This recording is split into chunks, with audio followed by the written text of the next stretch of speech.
Hello നമസ്കാരം. നമ്മളിന്ന് engineering മാത്തമാറ്റിക്സിലെ probability and statistics എന്ന് പറയുന്ന ടോപ്പിക്ക് 9 കോൺസെപ്റ്റ്സ് ഉപയോഗിച്ച് പഠിക്കാൻ പോവാണ്. ഈ 9 കോൺസെപ്റ്റ്സ് ആണ് എല്ലാ എക്സാംസിനും എല്ലാ കോമ്പറ്റേറ്റീവ് എക്സാംസിനും വീണ്ടും വീണ്ടും വന്നുകൊണ്ടിരിക്കുന്ന പല ഏരിയാസ് ആണ്. അപ്പം ഈ ഒരു വീഡിയോ കണ്ടു തീരുമ്പോഴത്തേക്ക് നമുക്ക് ഈ ഒരു 9 കൺസെപ്റ്റ്സിനും നല്ല ഒരു ഐഡിയ കിട്ടും, ഗ്രാസ്പ് കിട്ടും, ക്വസ്റ്റ്യൻസ് ചെയ്യാനുള്ള ഒരു കോൺഫിഡൻസും കിട്ടും. So will start now. ഒന്ന്, സാധാ പ്രോബിലിറ്റി എന്താ നമുക്ക് എല്ലാവർക്കും അറിയാവുന്ന കാര്യമാണ്. Number of favourable outcomes divide by total number of outcomes. Okay, അപ്പോൾ നമ്മൾ ആ ഫേവറബിൾ ഔട്ട്കംസിനെ നമ്മൾ ഇവന്റ്സ് എന്ന് വിളിക്കും, ടോട്ടൽ നമ്പർ ഓഫ് ഔട്ട്കംസിനെ നമ്മൾ സാമ്പിൾ സ്പേസ് എന്ന് വിളിക്കും. ഓക്കെ അല്ലേ? ഉദാഹരണം പറയുകയാണെന്നുണ്ടെങ്കിൽ നമ്മൾ ഒരു ഇവന്റ് കൺസിഡർ ചെയ്യാം, അല്ലെങ്കിൽ നമുക്ക് ആദ്യം ഒരു സാമ്പിൾ സ്പേസ് കൺസിഡർ ചെയ്യാം. നമ്മളൊരു ഡൈസ് ത്രോ ചെയ്യുമ്പോൾ ആ ഡൈയുടെ മേളിൽ വന്ന് വീഴുന്ന ഒരു അൺബയാസ്ഡ് ഡൈ ആണെങ്കിൽ വന്ന് വീഴുന്ന ആ ഒരു സാമ്പിൾ സ്പേസ് പറഞ്ഞാൽ 1 2 3 4 5 6 ഡോട്ടുകളായിരിക്കും. ഓക്കെ, അപ്പോൾ നമുക്ക് ഇവന്റ് നമുക്ക് സ്പെസിഫൈ ചെയ്യാം.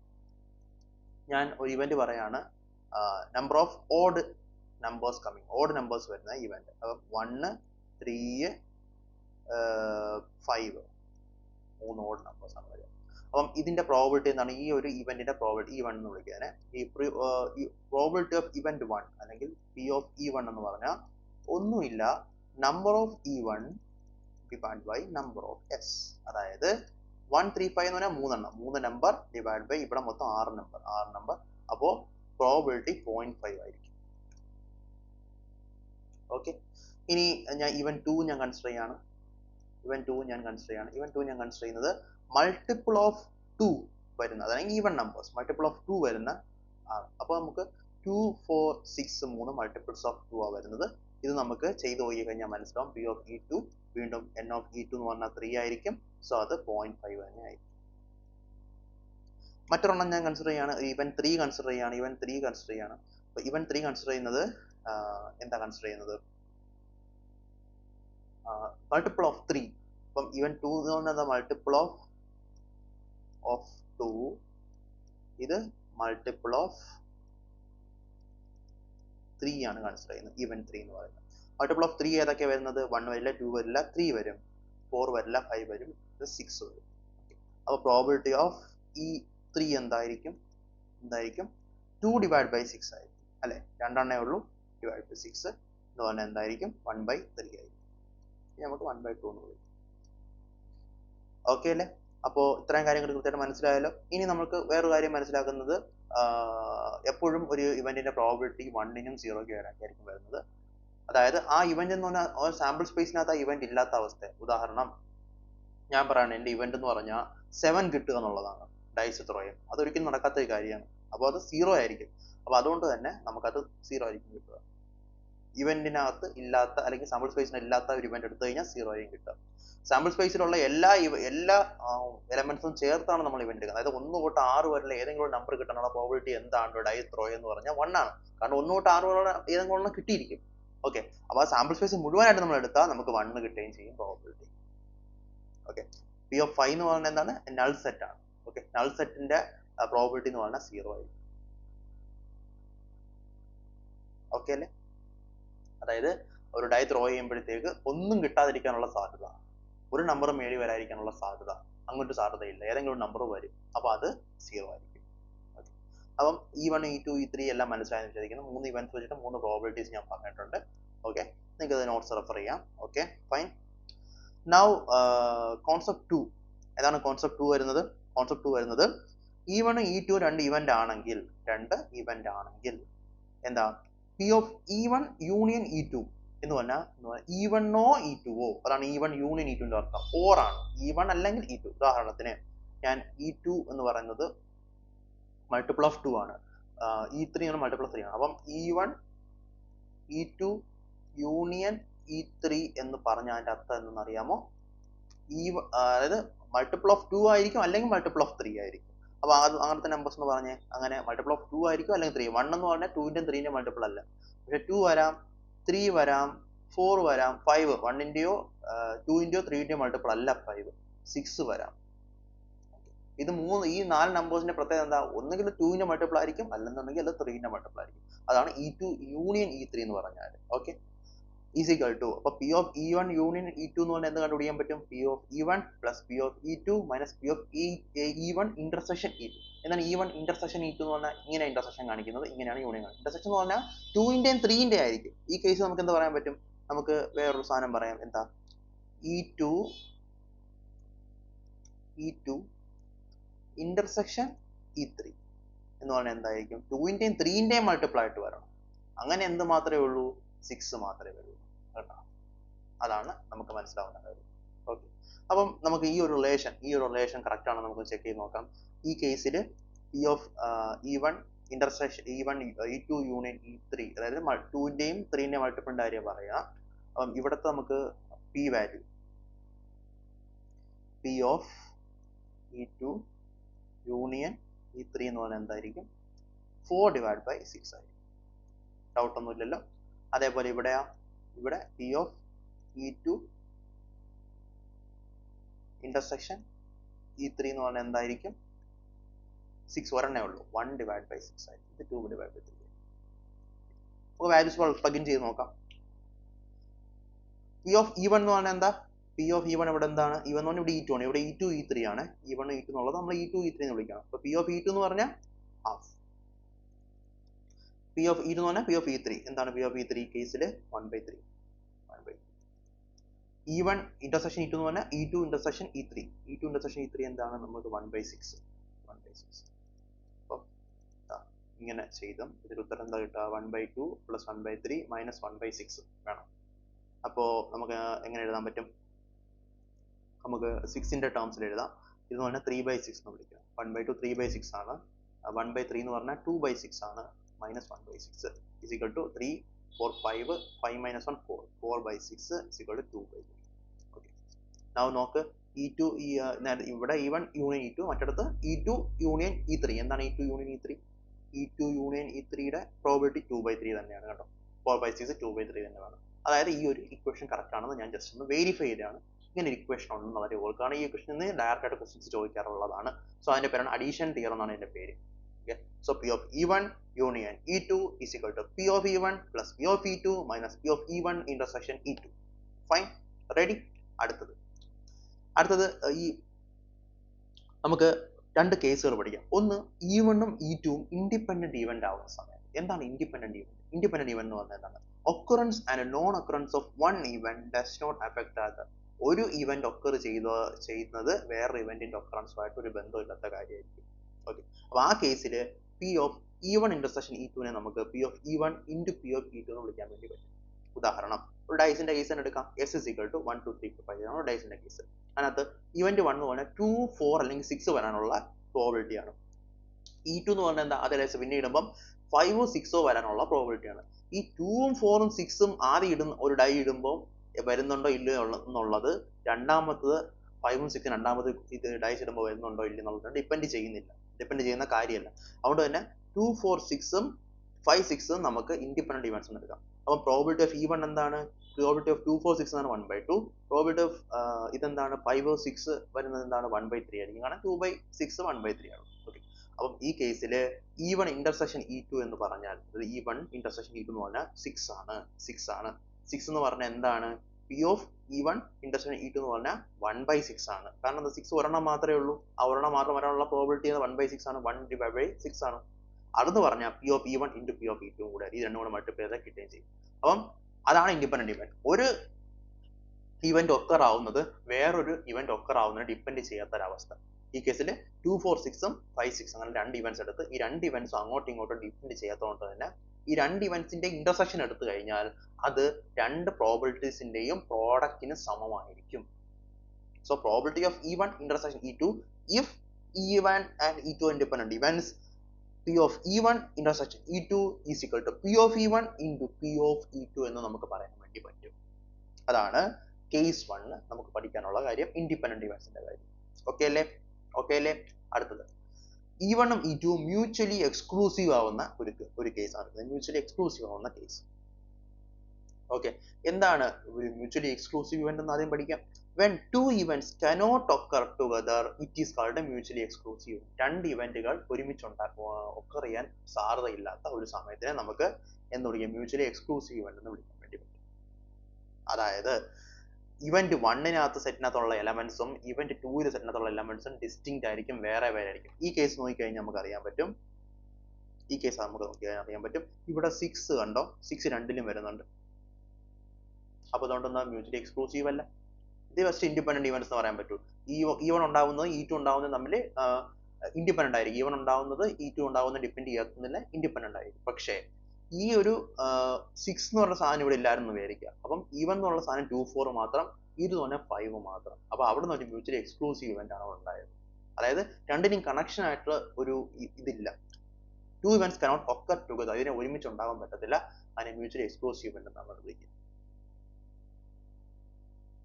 ഓക്കെ, അപ്പോ ഉദാഹരണം, ഒരു കോയിൻ ടോസ് ചെയ്യാണ്. അപ്പൊ സാമ്പിൾ സ്പേസ് ഹെഡ് അല്ലെങ്കിൽ ടെയിൽ കിട്ടും. ഓക്കെ, E1 എന്ന് പറഞ്ഞാൽ ഗെറ്റിംഗ് എ ഹെഡ് ആണ്, E2 എന്ന് പറഞ്ഞാൽ ഗെറ്റിംഗ് എ ടെയിൽ ആണ്. അപ്പം ഹെഡും ടെയിലും ഒരുമിച്ച് ഉണ്ടാവത്തില്ല, അതാണ് മനസ്സിലാക്കേണ്ടത്. ഹെഡും ടെയിലും ഒരുമിച്ച് ഉണ്ടാവത്തില്ല.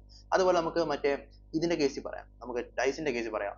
ഓഡ് നമ്പർ കിട്ടുന്ന കേസും ഈവൻ നമ്പർ കിട്ടുന്ന കേസും ഡൈസ് ഡ്രോ ചെയ്യുമ്പോൾ, അപ്പം ഓഡ് നമ്പർ കിട്ടുന്നതും ഈവൻ നമ്പർ കിട്ടുന്നതും ഒരുമിച്ച് നടക്കൂല. അല്ലെങ്കിൽ ഇതിനകത്തുള്ള 3 സാധനങ്ങൾ ഉണ്ടായിരിക്കും. ഇതിനകത്ത് ഉണ്ടാകുന്ന 3 സാധനങ്ങൾ എന്തൊക്കെയാ?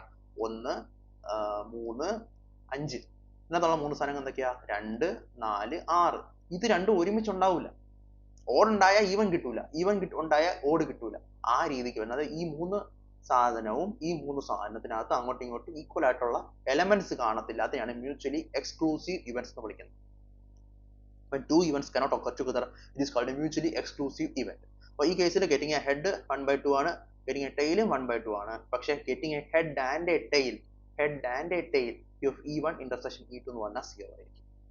ഇവിടെയും getting odd and even ഒരുമിച്ച് കിട്ടുന്നത്, ഓഡ് ഈവനും കിട്ടുന്നത് 0 ആയിരിക്കും.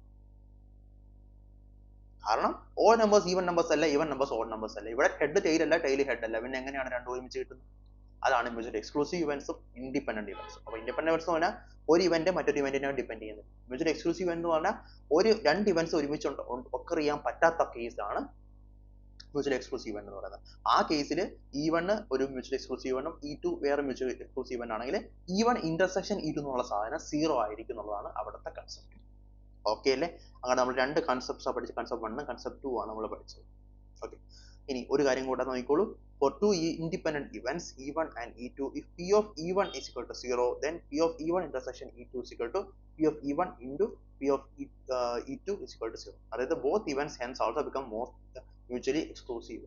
അപ്പം രണ്ട് ഇൻഡിപെൻഡന്റ് ഇവന്റ്സ് ഉണ്ട്, E1 E2 രണ്ട് ഇൻഡിപെൻഡന്റ് ഇവന്റ്സ് ആണ്. പക്ഷെ ഇതിനകത്ത് ഏതെങ്കിലും ഒരു ഇൻഡിപെൻഡന്റ് ഇവന്റ് എങ്കിലും 0 ആണെന്നുണ്ടെങ്കിൽ, അതിന്റെ പ്രോബിലിറ്റി ഉണ്ടാവാനുള്ള പ്രോബിലിറ്റി 0 ആണെന്നുണ്ടെങ്കിൽ അത് automatically P of E1 intersection E2 P of E1 into P of E2 എന്നുള്ള കാര്യത്തിൽ 0 ആയി പോകും.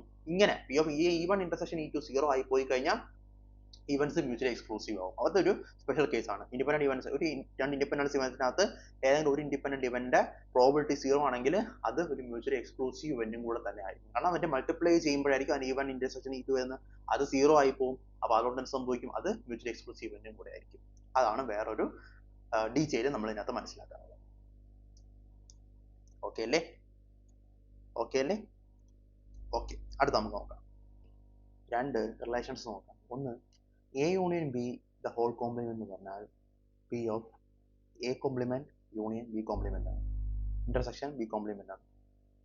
അതേപോലെ P of A intersection B the whole complement എന്ന് പറഞ്ഞാൽ P of A complement union B complement ആണ്. ഓക്കെ, അപ്പോൾ അതെങ്ങനെ നമുക്ക് പറയാൻ പറ്റാം?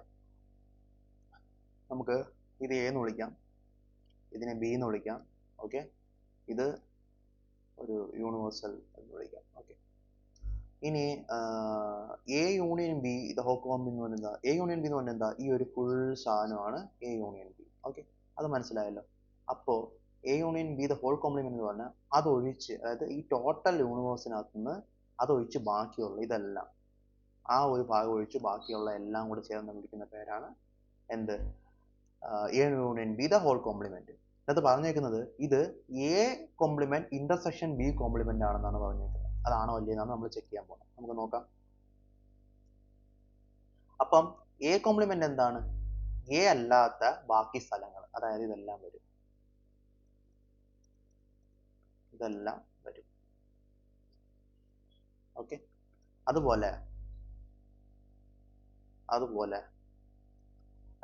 ബി കോംപ്ലിമെന്റ് എന്ന് പറഞ്ഞാൽ ബി എന്ന് പറഞ്ഞാൽ ഇതാണ്, ഇതൊഴിച്ച് ബാക്കിയുള്ള സ്ഥലങ്ങൾ. അപ്പൊ അവിടെ എന്ത് വരും? ഇതൊക്കെ വരും. ബി വരില്ല, ഈ ഒരു ഭാഗം വരില്ല, ആ ഒരു രണ്ടാമത്തെ സർക്കിൾ വരില്ല, ബാക്കിയുള്ള എല്ലാം വരും.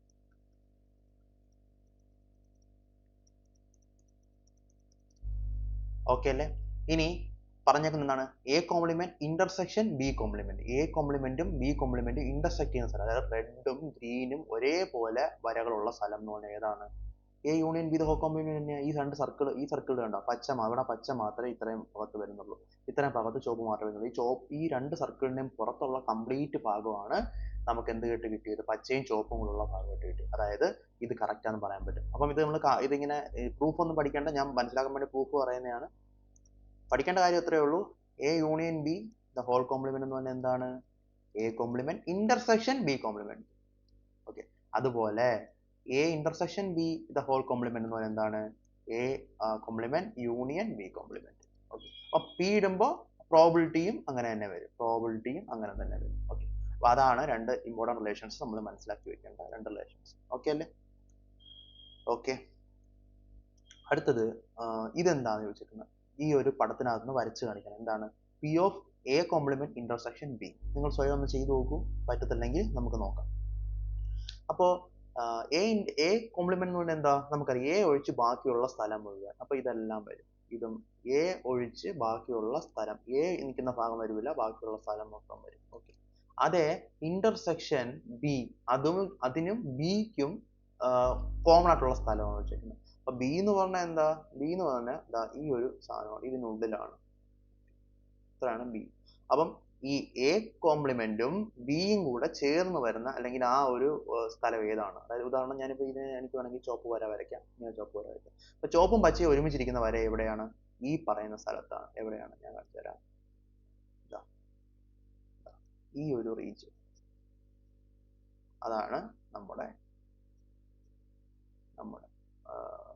എന്താ പറയാ, എ കോംപ്ലിമെന്റ് ഇന്റർസെക്ഷൻ ബി എന്ന് പറയുന്നത്. ഓക്കെ ആയില്ലേ? ഓക്കെ, അപ്പം അത്രയാണ് നമുക്ക് ഇതിനകത്ത് കുറച്ച് റിലേഷൻസ് മനസ്സിലാക്കാനുള്ളത്. ഇനി നമുക്ക് ഇതിനെ ഈ യൂണിയൻ അല്ലെങ്കിൽ ഇന്റർസെക്ഷൻ എന്ന് ഞാൻ പറഞ്ഞു, രണ്ട് ഓർ വന്നു കഴിഞ്ഞാൽ യൂണിയൻ ആണ്, ആൻഡ് അതായത് രണ്ടും കൂടെ വന്നു കഴിഞ്ഞാൽ ഇന്റർസെക്ഷൻ ആണ് പറഞ്ഞത്. പക്ഷേ നമുക്ക് പ്രോബ്ലം സോൾവ് ചെയ്യാൻ നേരത്തൊക്കെ നമുക്ക് ഇമ്പോർട്ടൻ്റ് ആയിട്ട് വരുന്ന കൺസെപ്റ്റ്, പാരലൽ ആയിട്ട് വരുന്ന സംഭവങ്ങളെല്ലാം ഓർ ഇട്ട് നമ്മൾ റെപ്രസെന്റ് ചെയ്യുക, സീരീസ് ആയിട്ട് വരുന്നതെല്ലാം നമ്മൾ ആൻഡ് ഇട്ട് റെപ്രസെന്റ് ചെയ്യുക. അതെങ്ങനെയാണെന്ന് വെച്ചാൽ, ഉദാഹരണത്തിന് ഇങ്ങനെ ഒരു സംഭവം വന്ന് ഇങ്ങനെ ഒരു സംഭവം വന്ന് ഇങ്ങനെ വരികയെന്ന് വെച്ചു. അപ്പം ഇത് എയും ഇത് ബിയും ഇത് സിയും ഇത് ഡിയും ആണെങ്കിൽ ഇവിടെ നമുക്ക് എയും ബിയും കൂടെ യൂണിയൻ ആണെന്ന് പറയാം. ഇവിടെ നമുക്ക് ഈ ഒരു സാധനം ഈ വഴി പോവാം, ഈ വഴിയും പോവാം. ഓക്കെ, പക്ഷെ ഇതെന്ന് പറഞ്ഞാൽ ഈ സിയിലും കയറി ഡിയിലും കയറി പോയേ പറ്റുള്ളൂ. അതാണ് എൻ്റെ ഒരു ബേസിക് കൺസെപ്റ്റ്, ഞാൻ കൃത്യമായിട്ട് പറയുന്നില്ല. അപ്പം ഓർ എന്ന് പറഞ്ഞാൽ പാരലൽ ആണ്, ആൻഡ് എന്ന് പറഞ്ഞാൽ സീരീസ് ആണെന്നുള്ള ഒരു ഐഡിയ മനസ്സിൽ വെച്ചിരിക്കുന്നത്. അത് നമുക്ക് ഒരു എക്സാമ്പിൾ ഉണ്ട്, ആ എക്സാമ്പിൾ പറയുമ്പോഴത്തേക്ക് കുറച്ചുകൂടെ നല്ലോണം ക്ലിയർ ആവും. ഇതാണ് ആ എക്സാമ്പിൾ.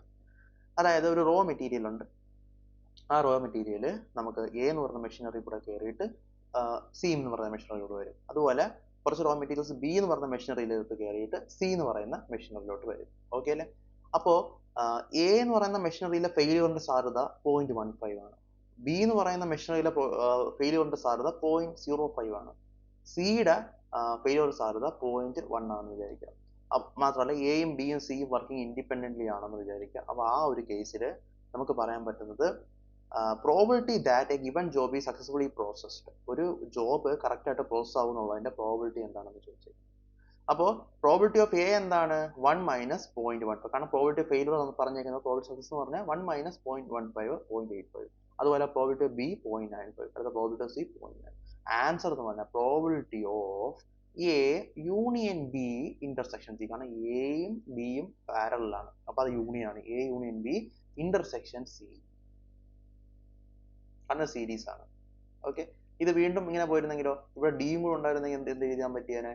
നമുക്ക് സിയും പിയും വീണ്ടും എന്താണ് സീരീസിലാന്ന് പറയാം. അപ്പൊ ഇന്റർസെക്ഷൻ ഡി എന്നും കൂടെ ഇവിടെ എഴുതാൻ പറ്റും. മനസ്സിലായില്ലേ? അതേപോലെ എന്താ പറയാ, ഇത് ഇങ്ങനെയാന്ന് വെക്കുക, ഇത് എ ഇത് ബി ഓക്കെ, ഇതിങ്ങനെ വന്നിട്ട് വീണ്ടും സി ഡി ഇങ്ങനെയാണെങ്കിലോ നമുക്ക് എന്ത് പറയാൻ പറ്റും? A union B intersection C union T എന്ന് പറയാം. അപ്പൊ അതാണ് പാരലൽ ആ ഒരു കണ്ടീഷൻ. അത് വലിയ ബുദ്ധിമുട്ടൊന്നുമില്ല, എളുപ്പം മനസ്സിലാക്കാൻ പറ്റും എന്ന് നമുക്ക് വിശ്വസിക്കാം. ഓക്കെ, അങ്ങനെയാണ് നമുക്ക് വേറൊരു കൺസെപ്റ്റ്, പാരലൽ സീരീസ് കൺസെപ്റ്റും കൂടെ ഈ ഒരു പ്രോബബിലിറ്റിക്കകത്ത് നമുക്ക് കൊണ്ടുവരാൻ വേണ്ടി പറ്റും എന്നുള്ള കാര്യം മനസ്സിലാക്കാം. ഓക്കെ, അപ്പോൾ നമുക്ക് അത് ചെയ്യാൻ പറ്റുന്ന എങ്ങനെയാണ്? ഈ ഒരു A union A intersection B, A union B intersection C നമുക്ക് എങ്ങനെ എഴുതാൻ പറ്റും? ഒന്ന്, നമുക്ക് ഇവിടെ ഒരു ഡിസ്ട്രിബ്യൂട്ടീവ് പ്രോപ്പർട്ടി അപ്ലൈ ചെയ്യാൻ പറ്റും. A intersection C union B intersection C എന്ന് എഴുതാൻ വേണ്ടി പറ്റും. ഓക്കെ, അപ്പോൾ ഈ ഇവിടെ ഒരു സാധനം യൂണിയൻ ഇത് വന്നു എന്നതിന്റെ അർത്ഥം എന്ന് പറഞ്ഞാൽ P of A union A intersection C plus P of B intersection C minus P of A intersection B intersection C എന്നാണ് അതിന്റെ അർത്ഥം. നമ്മൾ നേരത്തെ പറഞ്ഞു തന്നെയാണ് എന്താണ് P of A union B എന്ന് പറഞ്ഞാൽ എന്താണ് നമ്മൾ നേരത്തെ പറഞ്ഞായിരുന്നു. P of A plus P of B addition ചെയ്യണം minus P of A intersection B. Okay, അപ്പൊ അതിന് ഇവിടെ പക്ഷേ എന്താ പകുതി എക്ക് പകരം എ ഇന്റർസെക്ഷൻ സി ആണ്, ബിക്ക് പകരം ബി ഇന്റർസെക്ഷൻ സി ആണ്. അപ്പം P of A intersection C plus P of B intersection C, okay, minus ഇവിടെ ഇങ്ങനെയാണ് വരുന്നത് A intersection C intersection B intersection C എന്നാണ് വരുന്നത്. അത് നമുക്ക് ഇങ്ങനെ എഴുതാൻ വേണ്ടി പറ്റും, A intersection B intersection C നമുക്ക് എഴുതാൻ വേണ്ടി പറ്റും. ഓക്കെ അല്ലേ? അപ്പോൾ എന്നിട്ട് മാത്രമല്ല എ ഇന്റർസെക്ഷൻ ബി സി എന്താണ് ഇവിടെ ഇൻഡിപെൻഡന്റ് ഇവന്റ്സ് ആയതുകൊണ്ട് തന്നെ ഇത് നമുക്ക് P of A into P of C എന്ന് എഴുതാം, ഇതിനെ P of B into P of C എന്ന് എഴുതാം, ഇത് നമുക്ക് P of A into P of B into P of C എന്ന് എഴുതാം. അങ്ങനെ നമ്മൾ സബ്സ്റ്റിറ്റ്യൂട്ട് ചെയ്യുമ്പോഴത്തേക്ക് നമുക്ക് ആൻസർ കിട്ടും. ഓക്കെ അല്ലേ? അപ്പോൾ അങ്ങനെ നമുക്ക് ഈ ഇങ്ങനത്തെ ഒരു സീരീസ് പാരലൽ ടൈപ്പ് രീതിയിൽ വരുന്ന ക്വസ്റ്റ്യൻസിനെ നമുക്ക് ചെയ്തെടുക്കാൻ വേണ്ടി പറ്റും എന്ന് മനസ്സിലാക്കാം. ഓക്കെ, സോ ഇത് സീരീസ് ഇവിടെ പാരലൽ നമ്മൾ അതിന്റെ ഫോർമുല എഴുതുന്നു, പിന്നെ ഫോർമുല സബ്സ്റ്റിറ്റ്യൂട്ട് ചെയ്യുകയാണ്. ഇവിടെ നമ്മൾ ഓർക്കേണ്ട കാര്യം ഇത് നമുക്ക് ഈ സാധനത്തിനെ ഡിസ്ട്രിബ്യൂട്ടീവ് ആയിട്ട് എടുക്കാമെന്ന് മനസ്സിലാക്കണം. പിന്നെ ഇവിടെ വരുന്ന A intersection B intersection C വരുന്ന ആ ഒരു പോയിന്റ് നോട്ട് ചെയ്ത് വെക്കുക. അതെല്ലാം പോസിബിലിറ്റീസ് ആണ്, നമുക്ക് നമ്മുടെ പ്രോബിലിറ്റി വെച്ചിട്ടും അൽജിബ്ര ചെയ്യുമ്പോൾ നമുക്ക് അങ്ങനെ ചെയ്യാൻ പറ്റും. പ്രോബിലിറ്റി വെച്ചിട്ട് കാൽക്കുലേറ്റ് ചെയ്യുമ്പോൾ അങ്ങനെ പറയാൻ പറ്റും. പിന്നീട് നമുക്ക് വരുന്ന വേറൊരു ഇമ്പോർട്ടൻറ്റ് കൺസെപ്റ്റ് എന്ന് പറഞ്ഞാൽ ഇത് എ ആണ് ബി ആണ്, ഞാൻ പറഞ്ഞു ഇത് എ ഇന്റർസെക്ഷൻ ബി ആണ്, എ യൂണിയൻ ബി ടോട്ടൽ ആണ്, മൊത്തത്തിലാണ്, ഇത് മൊത്തത്തിൽ യൂണിവേഴ്സൽ സെറ്റ് ആണ്. ഓക്കെ അല്ലേ? അപ്പോൾ ഇത് അറിഞ്ഞാൽ നമുക്ക് പല ക്വസ്റ്റ്യൻസും നമുക്ക് ചെയ്യാൻ വേണ്ടി പറ്റും ഈ ഒരു സംഭവം അറിഞ്ഞാൽ. എന്ന് വെച്ചാൽ P of A intersection B എന്താ? ഇത് ചെറുതായിരിക്കും, എന്തിനേക്കാളും ചെറുതായിരിക്കും, പി ഓഫ് എനേക്കാളും ചെറുതായിരിക്കും. ഓക്കെ, പി ഓഫ് ബിനേക്കാളും അത് ചെറുതാണ്, പി ഓഫ് എനേക്കാളോ അല്ലെങ്കിൽ പി ഓഫ് ബിനേക്കാളോ P of A intersection B ചെറുതായിരിക്കും എന്ന് മനസ്സിലാക്കുക. ഇനി പി ഓഫ് എ യൂണിയൻ ബിനെക്കാട്ടും ചെറുതായിരിക്കും പി ഓഫ് എയും പി ഓഫ് ബിയും, അത് മനസ്സിലാക്കുക. ഇവിടെ ഓക്കെ നമുക്ക് ഇങ്ങനെ എഴുതാം, ഓർ പി ഓഫ് ബി എന്ന് എഴുതാം. ആൻഡ് ഇത് ഈ P of A union B എന്ന് പറഞ്ഞാൽ P of A plus P of ബിയെക്കാളും ചെറുതായിരിക്കും. കാരണം പി ഓഫ് എ എന്ന് പറഞ്ഞാൽ എന്താ, ഇത് മൊത്തം വരും, പി ഓഫ് ബി വീണ്ടും ഇത് മൊത്തം വരും. പക്ഷെ എ യൂണിയൻ ബി ആകുമ്പോൾ ഇത് ടോട്ടൽ ഒരുമിച്ചേ വരുള്ളൂ. അപ്പം ഈ ഒരു ഭാഗം 2 പ്രാവശ്യം കാൽക്കുലേറ്റ് ആവും P of A plus P of B ആകുമ്പോഴത്തേക്ക്. P of A union B ആകുമ്പോഴത്തേക്ക് ഈ ഒരു സാധനം ഒരു പ്രാവശ്യം കാൽക്കുലേറ്റ് ആകത്തുള്ളൂ, പിന്നെ ഈ ഭാഗവും ആയിരിക്കും വരും. അതുകൊണ്ട് തന്നെ P of A intersection B is smallest, പിന്നെ പി ഓഫ് എ അല്ലെങ്കിൽ പി ഓഫ് ബി വരും, അതിനുശേഷം P of A union B വരും, അതിനുശേഷം അതിനേക്കാളും വലുതാണ് P of A plus P of B എന്നുള്ള കാര്യം ഓർക്കുക. ഈ ഒരു ക്വസ്റ്റ്യൻ നോക്കുക. P and Q R two random events, 2 random events ആണ്. Then following is true. ഒന്ന്, independence of P and Q is P intersection B is equal to 0. നമുക്കറിയാം ഇതല്ല ഇൻഡിപെൻഡൻസിന്റെ concept. P A intersection B, P of A intersection B is equal to P of A into P of B നമ്മൾ already പഠിച്ചു കഴിഞ്ഞ കാര്യമാണ്. ഇനി അടുത്തത്, അപ്പം ഇത് റോങ് ആണ് നമുക്കറിയാം. ഓക്കെ, അടുത്തത് P of probability of P union Q is greater than or equal to P of P plus P of Q. നമുക്കറിയാം പി ഉണ്ട് ക്യൂ ഉണ്ട്, അപ്പം പിയുടെയും ക്യൂവിന്റെ സമ്മിനേക്കാൾ കുറവായിരിക്കും എപ്പോഴും. കാരണം ഈ ഒരു സാധനം പി എ, കാരണം വെച്ചാൽ P of A P of Q എന്ന് പറഞ്ഞാൽ ഈ നടുക്കത്തെ ഈ സാധനം 2 പ്രാവശ്യം വരും. പി ഓഫ് എ കൂട്ടുമ്പോഴും പി ഓഫ് ബി കൂട്ടുമ്പോഴും 2 പ്രാവശ്യം അത് വരും. പി എ യൂണിയൻ ബിയിൽ അത് 1 പ്രാവശ്യം വരത്തുള്ളൂ. അപ്പം അത് അല്ലെന്ന് നമുക്കറിയാം. അപ്പം ഇത് റോങ് ആൻസർ ആണ്, അല്ലെങ്കിൽ ഫോൾസ് ആണ്. പിന്നെ അടുത്തത് P and Q are mutually exclusive then they must be independent. നമ്മളത് പറഞ്ഞിട്ടില്ല. P and Q are mutually exclusive ആണെങ്കിൽ എന്തായാലും ഇൻഡിപെൻഡന്റ് ആയിരിക്കണം എന്നൊരു കണ്ടീഷൻ ഇല്ല, അത് നമുക്ക് ഓൾറെഡി അറിയാം. അപ്പൊ ഇതുമല്ല. P of P intersection Q is less than or equal to P of P. അതായത് P of A P intersection Q എന്ന് പറഞ്ഞാൽ എന്താണ്, ഇത് പിയും ഇത് ക്യൂ ആണെങ്കിൽ ഈ ഒരു സാധനം ഇത് എന്തായിരിക്കും, എപ്പോഴും പിന്നെയും ക്യൂവിനേക്കാളും കുറവായിരിക്കും. ഇനി ക്യൂ എന്ന് പറഞ്ഞ സാധനം നൾ സെറ്റ് ആണെന്ന് വിചാരിക്കുക, ക്യൂ എന്ന് പറഞ്ഞ സാധനം നൾ സെറ്റ് ആണെന്ന് വിചാരിക്കുക. അപ്പം P of P intersection Q എന്ന് പറഞ്ഞാൽ എന്തായിരിക്കും? അതും നൾ സെറ്റ് ആയിരിക്കും, ഓർക്കുക. അപ്പോ എന്താ, ഇത് പി നൾ സെറ്റ്, ക്യൂ ഇല്ല. അങ്ങനെയാണെങ്കിൽ P of A intersection B എന്താണ്? നൾ സെറ്റ് ആയിരിക്കും. അത് ശ്രദ്ധിക്കുക. അപ്പൊ അതുകൊണ്ട് തന്നെ ഈ ഒരു സംഭവം കൂടെ നമുക്ക് എഴുതാൻ വേണ്ടി പറ്റും. ഇനി വേറൊരു കൺസെപ്റ്റ് നോക്കിക്കോളൂ. പി ഓഫ് പി ഇത് തന്നെയാണ്, ക്യൂ അത് തന്നെയാണെന്ന് വിചാരിക്കുക. പിയും ക്യൂവും ഒരേ സർക്കിൾ തന്നെയാണ്. അപ്പോൾ ആ പി ഇന്റർസെക്ഷൻ ക്യൂ എന്ന് പറഞ്ഞാൽ എന്തായിരിക്കും? പി ആയിരിക്കും, അല്ലെങ്കിൽ ക്യൂ ആയിരിക്കും. അപ്പം അത് ഈക്വൽ ടു ആവാം കേട്ടോ, less than or equal to ആവാൻ വേണ്ടി പറ്റും എന്ന കാര്യം ഓർക്കുക. അപ്പൊ അങ്ങനെ നമുക്ക് എ ബി സി അല്ല ഡി ആണ് നമ്മുടെ ഇവിടെ ട്രൂ ആയിട്ടുള്ള ആൻസർ എന്ന കാര്യം മനസ്സിലാക്കുക. ഓക്കെ, അതാണ് കോൺസെപ്റ്റ് 4. ഇനി കോൺസെപ്റ്റ് 5 പഠിക്കാം. Something important, conditional probability. Conditional probability നമ്മൾ എഴുതുന്നത് എ ഗിവൺ ബി എന്നാണ് നമ്മൾ എഴുതുന്നത്. എ ഗിവൺ ബി എന്താണ് ഇതിന്റെ അർത്ഥം? ഇതിന്റെ മാത്തമാറ്റിക്സ് വിട്ടിട്ട് ഇതിന്റെ അർത്ഥം എന്താണ്, ഇതിന്റെ മീനിങ് എന്താന്ന് നോക്കിയോ. P of A given B എന്ന് പറഞ്ഞാൽ probability of happening of event A, probability of happening of event, അതായത് പി ഓഫ് എ തന്നെയാണ്. Okay, given B already happen, B already happen ആയെങ്കിൽ എന്താണ് എ ഹാപ്പൻ ചെയ്യാനുള്ള മാനദണ്ഡം എന്നുള്ളതാണ് അതിന്റെ കൺസെപ്റ്റ്. അപ്പൊ അതെങ്ങനെ നമ്മൾ എഴുതുന്നത്? P of A given B കണ്ടുപിടിക്കാൻ വേണ്ടി നമുക്കൊരു ഫോർമുല ഉണ്ട്. അതായത് P A intersection B divide by P of B ആണ് P of A given B. Okay, അതിനകത്ത് പി ഓഫ് ബി എന്തായിരിക്കരുത്? 0 ആവാൻ പാടില്ല. അതായത് നമ്മൾ ഇത് നോക്കിയാൽ തന്നെ അറിയാം, ബി ഓൾറെഡി ഹാപ്പൻഡ് ആണ്. അപ്പൊ അവിടെ സം പ്രോബിലിറ്റി എന്തായാലും ഉണ്ടായിരിക്കണം. ആ പ്രോബിലിറ്റി 0 ആയി കഴിഞ്ഞാൽ നമുക്ക് പി ഓഫ് എ ഗിവൺ ബിക്ക് അർത്ഥം ഇല്ലാതായി പോകും. അതുകൊണ്ട് പി ഓഫ് ബി 0 ആവാൻ പാടില്ല, അത് ഗ്രേറ്റർ ദാൻ 0 ആയിരിക്കണം. അങ്ങനെയാണെങ്കിൽ P of A given B നമുക്ക് എഴുതാൻ പറ്റുന്നത് എങ്ങനെയാണ്? P of A intersection B divide by P of B. Okay, A intersection B divide by P of B. അതുപോലെ P of B given A എന്ന് പറഞ്ഞാൽ P of A given B അല്ല, അത് P of B given A എന്ന് പറഞ്ഞാൽ എന്താ? P of B intersection A, അതായത് P intersection A intersection B തന്നെയാണ്. P of A intersection B divided by P of A. രണ്ടാമത് വന്ന സാധനമായിരിക്കും താഴെ വരിക, ഓർക്കുക. ഇവിടെ രണ്ടാമത് വന്ന സാധനമായിരിക്കും താഴെ വരിക, മേളിൽ എ ഇന്റർസെക്ഷൻ ബി അല്ലെങ്കിൽ ബി ഇന്റർസെക്ഷൻ എ, രണ്ടും ഒന്ന് തന്നെയായിരിക്കും കിട്ടുക. ഇവിടെയും പി ഓഫ് എ എന്താവാൻ പാടില്ല? 0 ആവാൻ പാടില്ല, അത് ഗ്രേറ്റർ ദാൻ 0 ആയിരിക്കണം. ഓക്കെ ഓക്കെ, അപ്പൊ അതാണ് നമ്മൾ കണ്ടീഷണൽ പ്രോബബിലിറ്റി പഠിക്കുന്നത്. ഇനി കണ്ടീഷണൽ പ്രോബബിലിറ്റിയിൽ എയും ബിയും രണ്ട് ഇൻഡിപെൻഡന്റ് ഇവന്റ്സ് ആണെന്ന് വിചാരിക്കുക. അപ്പൊ തീർച്ചയായിട്ടും എന്തായിരിക്കും?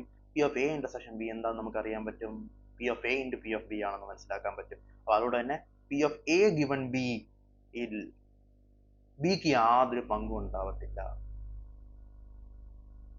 അതുകൊണ്ട് തന്നെ P of A intersection B divide by P of B എന്ന് പറയുന്നത് P of A into P of B divide P of B ആയിട്ട് പി ഓഫ് എ തന്നെ ആയിട്ട് വരും, P of A given B. കാരണം ബിക്ക് എയുമായിട്ടൊരു ബന്ധമില്ല, ഇൻഡിപെൻഡന്റ് ഇവന്റ്സ്. രണ്ട് ഇവന്റ്സിന് ഇൻഡിപെൻഡന്റ് ആണെന്ന് പറഞ്ഞാൽ എന്താ? ബി നടന്നോ നടന്നില്ല, ഇറ്റ്സ് ഡസന്റ് മാറ്റർ, എയുടെ പ്രോബിലിറ്റി അതിൽ അഫക്ട് ചെയ്യത്തതേ ഇല്ല. മനസ്സിലായോ? അഫക്ട് ചെയ്യുന്ന കേസിലാണ് നമുക്ക് പി ഓഫ് എ ഗിവൺ ബിക്ക് പ്രത്യേകം ഇക്വേഷൻ വേണ്ടി വരുന്നത്. അല്ലാത്ത കേസിൽ P of A given B എന്ന് പറഞ്ഞാൽ പി ഓഫ് എ തന്നെയാണ്, കാരണം ബി എനെ ഡിപ്പെൻഡ് ചെയ്യുന്നില്ല. ഇൻഡിപെൻഡന്റ് ഇവന്റ് ആണെന്നുണ്ടെങ്കിൽ P of A given B A ആയിരിക്കും, പി ഓഫ് എ ആയിരിക്കും, P of B given A P of B തന്നെ ആയിരിക്കും. ഇൻഡിപെൻഡന്റ് ഇവന്റ് അല്ലെങ്കിൽ P of A given B എന്ന് പറഞ്ഞാൽ എന്തായിരിക്കും? P of A intersection B divide by P of B. Okay, അതാണ് സംഭവം. അടുത്തത് നമുക്ക് ഇതിന്റെ ഒരു പ്രോബ്ലം സോൾവ് ചെയ്യാം. അപ്പൊ കുറച്ചുകൂടെ ഡീറ്റെയിൽ ആയിട്ട് ക്ലാരിറ്റി കിട്ടും എന്നാണ് ഞാൻ പറഞ്ഞെന്നുള്ളതായിരുന്നു. 2 ഫെയർ ഡൈസ് റോൾ ചെയ്യുന്നു, 2 ഫെയർ ഡൈസ് റോൾ ചെയ്യാണ്. Okay, if sum 8 appeared, sum 8 appear ചെയ്തു ഗിവൺ, കണ്ടോ ഇത് നടന്നു കഴിഞ്ഞു, ഇത് നടന്നു. അങ്ങനെയാണെങ്കിൽ find the probability that one of the dice shows 3. അതായത് സം 8 കിട്ടിയെങ്കിൽ ഡൈസ് ഏതെങ്കിലും ഒരെണ്ണം 3 ഷോ ചെയ്യാനുള്ള പ്രോബിലിറ്റി ആണ് ചോദിച്ചേക്കുന്നത്. ഓക്കെ, 4 ഓപ്ഷൻ ഉണ്ട്, 1/5, 2/5, 3/5, 4/5. സ്വന്തമായിട്ട് ചെയ്ത് നോക്കൂ. ഓക്കെ, നമുക്ക് സൊല്യൂഷൻ നോക്കാം. അപ്പോൾ നമുക്ക് ഇതിന് 2 ഇവന്റ്സ് ആയിട്ട് നമുക്ക് കൺസിഡർ ചെയ്യാം. ഒന്ന് സം 8 അപ്പിയർ ചെയ്യുന്നത്, 2 ഡൈസ് റോൾ ചെയ്യുമ്പോൾ സം 8 അപ്പിയർ ചെയ്യുന്ന ഒരു ഇവന്റ്. ഓക്കെ, അതുപോലെ 1 ഓഫ് ദ ഡൈസ് 3 കാണിക്കുന്ന വേറൊരു ഇവന്റ്. ഈ 2 ഇവന്റിന്റെ സാമ്പിൾ സ്പേസ് എന്തായിരിക്കും എന്നറിയാമോ? ഈ 2 ഇവന്റ് സാമ്പിൾ സ്പേസ് 36 എണ്ണം ഉണ്ടാവും. കാരണം വെച്ചാൽ 2 ഡൈസ് റോൾ ചെയ്യുന്നതുകൊണ്ട് തന്നെ 1 1 1 2 1 3, അതായത് 1,2 1,3 അങ്ങനെ 1 6 വരെ.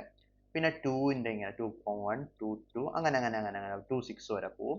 അതുപോലെ നമുക്ക് 6 1 1 6 2 6 3 അങ്ങനെ നമുക്ക് 6 6 വരെ മൊത്തം 36 എണ്ണം കിട്ടും. കാരണം ഇവിടെ 6 എണ്ണം ഉണ്ട്, ഇവിടെ 6 എണ്ണം ഉണ്ട്, മൊത്തം 36 ആണ് നമ്മുടെ സാമ്പിൾ സ്പേസിന്റെ നമ്പർ ഓഫ് സാമ്പിൾ സ്പേസിന്റെ എലമെന്റ്സ് അത്ര 36 എണ്ണം ഉണ്ടാവും. ഓക്കെ, ഇവിടെ നമുക്ക് ആ സാമ്പിൾ സ്പേസിന്റെ എന്തൊക്കെയാണ് വേണ്ടുന്നതെന്ന് നോക്കാം. എ എന്ന് പറഞ്ഞാൽ സം 8 അപ്പിയർ ചെയ്യുന്നതാണ് എ എന്ന് പറയുന്ന സാധനം. അപ്പൊ അതിന്റെ സാമ്പിൾ സ്പേസ് എന്തായിരിക്കും? നമ്മുടെ 36 എണ്ണത്തിനകത്ത് 2 6 കാരണം സം 8 വരുന്നുണ്ട്, 3 5 സം 8 വരുന്നുണ്ട്, 4 4 സം 8 വരുന്നുണ്ട്, 5 3 3 5 എന്നല്ല 5 3 കാരണം ഒരു ഡൈസിൽ 3 വരുന്നതും അതേ ഡൈസിൽ 5 വന്നതിന് മറ്റൊന്ന് 3 വരുന്നതും ഡിഫറൻസ് ഉണ്ട്. അപ്പൊ അതുകൊണ്ട് 5 3 വേറൊരു ഇവന്റിനകത്തൊരു എലമെന്റ് ആണ്, 6 2 വേറൊരു ഇവന്റിനകത്ത് എലമെന്റ്. അപ്പം സം 8 അപ്പയർ ചെയ്യുന്ന 5 ഇവന്റ്സ് ആണ് നമ്മുടെ സാമ്പിൾ സ്പേസിൽ നമുക്കുള്ളത് എന്ന് മനസ്സിലാക്കണം.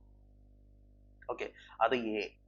ഇനി അടുത്ത ബി എന്താ? One of the dice 3 show ചെയ്യണം. അങ്ങനെ എന്തൊക്കെ വരാം? 1 3 2 3 3 3 4 3 5 3 6 3 3 1 3 2. വീണ്ടും 3 3 എഴുതത്തില്ല, കാരണം ഒരു 3 3 ആൾറെഡി ഉള്ളതുകൊണ്ട് നമ്മൾ വീണ്ടും 3 3 എഴുതേണ്ട ആവശ്യമില്ല. പക്ഷെ 2 3 3 2 ഡിഫറെന്റ് ആണ്. 3 3 എന്ന് പറഞ്ഞ സാധനം എപ്പോഴും സെയിം ആയിരിക്കും അല്ലെ? രണ്ട് ഡൈസിലും 3 വരുന്നത് എപ്പോഴും രണ്ട് ഡൈസിലും 3 വരുന്നത് തുല്യമായിരിക്കും.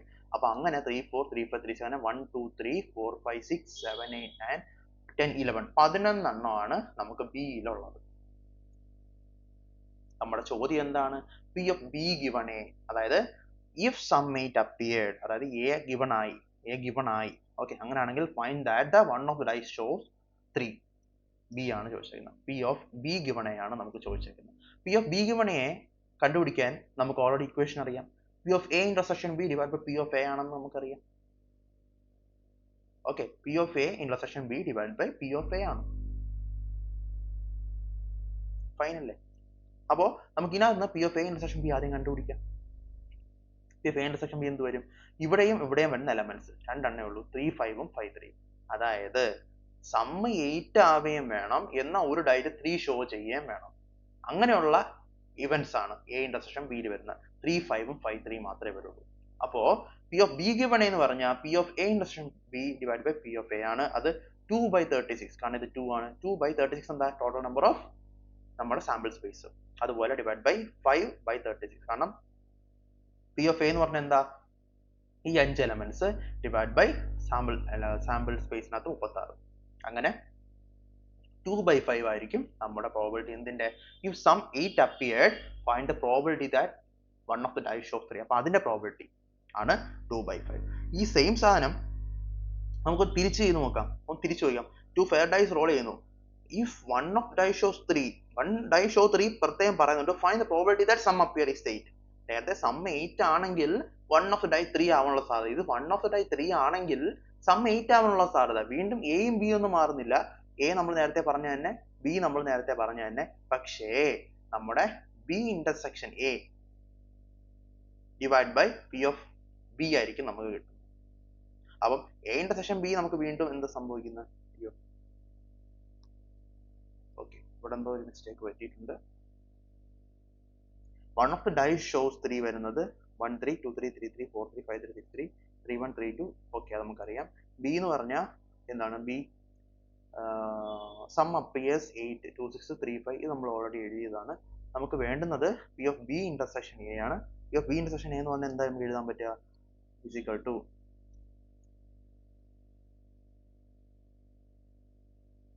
To P of B intersection A divided by P of A. B intersection A എന്താണ്? രണ്ടിലും കോമൺ ആയിട്ട് വരുന്നതാണ് നമുക്ക് എഴുതേണ്ടത്. രണ്ടിലും കോമൺ ആയിട്ട് വരുന്ന എന്താ ഉള്ളത്?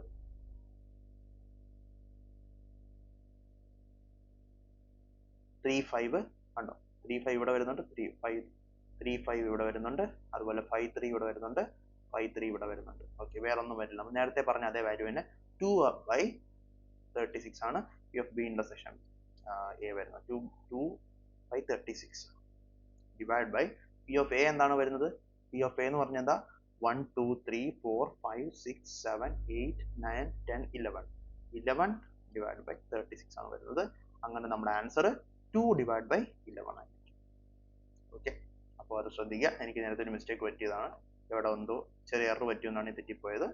ഓക്കെ, അപ്പോൾ ഇതാണ് നമ്മുടെ ആൻസർ വരുന്നത്. അപ്പം നേരത്തെ കിട്ടിയ അതും നമ്മുടെ ഈ ഒരു കിട്ടിയ 2 by 5 വാല്യൂവും 2 by 11 വാല്യൂവും ഡിഫറൻസ് ഉണ്ട് എന്നുള്ള കാര്യം മനസ്സിലാക്കുക. അതായത് എ ഗിവൺ ബിയും ബി ഗിവൺ എയും ഒന്നല്ല എന്ന് മനസ്സിലാക്കുക. രണ്ട് ക്വസ്റ്റ്യൻസിലൂടെ നമുക്കത് മനസ്സിലാക്കാൻ വേണ്ടി പറ്റും. അടുത്തൊരു ക്വസ്റ്റ്യൻ നോക്കാം. two fair dice rolled and sum r of the numbers turned is considered. Okay, ഇപ്പൊ രണ്ട് ഫെയർ ഡൈസ് റോൾ ചെയ്ത് എന്നിട്ട് sum of or of the numbers turn, അതായത് ആ രണ്ട് ഇതിനകത്തുള്ള നമ്പേഴ്സ് നമ്മൾ കൺസിഡർ ചെയ്യണം. നമ്പേഴ്സ് ടേണിന്റെ ആ രണ്ട് ഡൈസിനകത്തുള്ള നമ്പറുകളുടെ സം നമ്മൾ കൺസിഡർ ചെയ്യുകയാണെങ്കിൽ probability of r is equal to 8 given that r by 4 is an integer is 5 by 9. ഇത് ട്രൂ ആണോ ഫാൾസ് ആണോ എന്നാണ് നമ്മുടെ ചോദ്യം. അപ്പോൾ നമുക്ക് എങ്ങനെ ചെയ്യാൻ പറ്റുന്നത്, ഇത് നമുക്ക് എ എന്നൊരു ഇവന്റ് വിളിക്കാം, എന്നിട്ട് നമുക്ക് പി ഓഫ് എ കണ്ടുപിടിക്കാം. പി ഓഫ് എ കണ്ടുപിടിക്കേണ്ട എ എന്ന് പറഞ്ഞ ഇവന്റ് കണ്ടുപിടിച്ചിട്ട് നമുക്ക് എയിനകത്തുള്ള നമ്പർ ഓഫ് എലമെന്റ്സ് കണ്ടുപിടിച്ചാൽ മതി. അതുപോലെ ബി എന്നുള്ളതിനകത്ത് നമ്പർ ഓഫ് എലമെന്റ്സ് കണ്ടുപിടിക്കുക. പിന്നീട് പറഞ്ഞേക്കുന്നത് എന്താണ്, P of A given B 5/9 ആണെന്ന് പറഞ്ഞിട്ടുണ്ട്. അപ്പോൾ നമുക്ക് എന്താ P of A given B കണ്ടുപിടിക്കാൻ വേണ്ടി P of A intersection B divide by P of B ചെയ്താൽ മതി. അപ്പോൾ നമുക്ക് ശരിയാണോ ഉത്തരം തെറ്റാണോ ഉത്തരം എന്ന് മനസ്സിലാക്കാൻ വേണ്ടി പറ്റും. അപ്പോൾ നമുക്ക് ആ ഒരു രീതിയിലാണ് നമ്മൾ സോൾവ് ചെയ്യുന്നത്. സ്വന്തമായിട്ട് ട്രൈ ചെയ്ത് നോക്കുക, പറ്റത്തില്ലെങ്കിൽ നമുക്ക് ഇപ്പോൾ ചെയ്ത് നോക്കാം.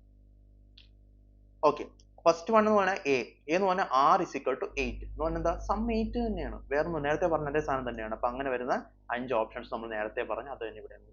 ഇനി ബി എന്ന് പറഞ്ഞാൽ r by 4 ഇന്റിജർ ആവുന്ന നമ്പർ ഓഫ് ഇവന്റ്സിനകത്തുള്ള എലമെന്റ്സിന്റെ r by 4 ഇന്റിജർ ആവണം. അപ്പൊ അത് നമ്മൾ നോക്കിയെടുക്കണം. 1ഉം 2ഉം കൂടെ സം ചെയ്താ എന്താ പറ്റും, 3 ആവും. 3/4 എന്താവും, ഇന്റിജർ അല്ല. അപ്പൊ 1ഉം 3ഉം നോക്കാം, 1ഉം 3 നോക്കുമ്പോൾ പറ്റും. ഓക്കെ, 1ഉം 4ഉം നോക്കിയാൽ പറ്റൂല. അപ്പൊ അങ്ങനെ നമ്മൾ ഓരോന്നായിട്ട് നോക്കി 1 തൊട്ട് 1 തൊട്ട് 6 വരെ ചെയ്ത് നോക്കുമ്പോൾ നമുക്ക് ഇത്രയും നമ്പേഴ്സ് കിട്ടും. ഒന്ന് ചെക്ക് ചെയ്ത് നോക്കുക, അങ്ങനെയാണ് നിങ്ങൾക്ക് കിട്ടുന്നതെന്ന് കൂടെ ചെക്ക് ചെയ്ത് നോക്കുക. അതിനുശേഷം എ ഗിവൺ ബി നമ്മൾ ചെയ്യുക. എ ഗിവൺ ബി എന്ന് പറഞ്ഞാൽ എന്താ, P of A intersection B, അതായത് രണ്ടിനകത്തും ഈക്വൽ ആയിട്ട് വരുന്ന 5 എലമെന്റ്സ് ഉണ്ട്, 5/36 അതുകൊണ്ട് വരുന്ന ഡിവൈഡ് പി ഓഫ് ബി ഇത്രയും 1 2 3 4 5 6 7 8 9 വരും, 9/36 അങ്ങനെ 5/9 കിട്ടും. സോ 5/9 ആൻസർ ട്രൂ ആണെന്ന് മനസ്സിലാക്കാൻ വേണ്ടി പറ്റും. ഓക്കെ അല്ലേ, അങ്ങനെയാണ് നമ്മൾ ടു ഫെയർ ഡൈസ് റോള് ഈ ഒരു ടൈപ്പ് ഓഫ് ക്വസ്റ്റ്യൻ നമ്മൾ ചെയ്യുന്നത്, കണ്ടീഷണൽ പ്രോബിലിറ്റിയുടെ പ്രോബ്ലംസ് ചെയ്യുന്നത്. ഓക്കെ, കോൺസെപ്റ്റ് 6 ജസ്റ്റ് ഒരു ഇക്വേഷൻ ആണ്.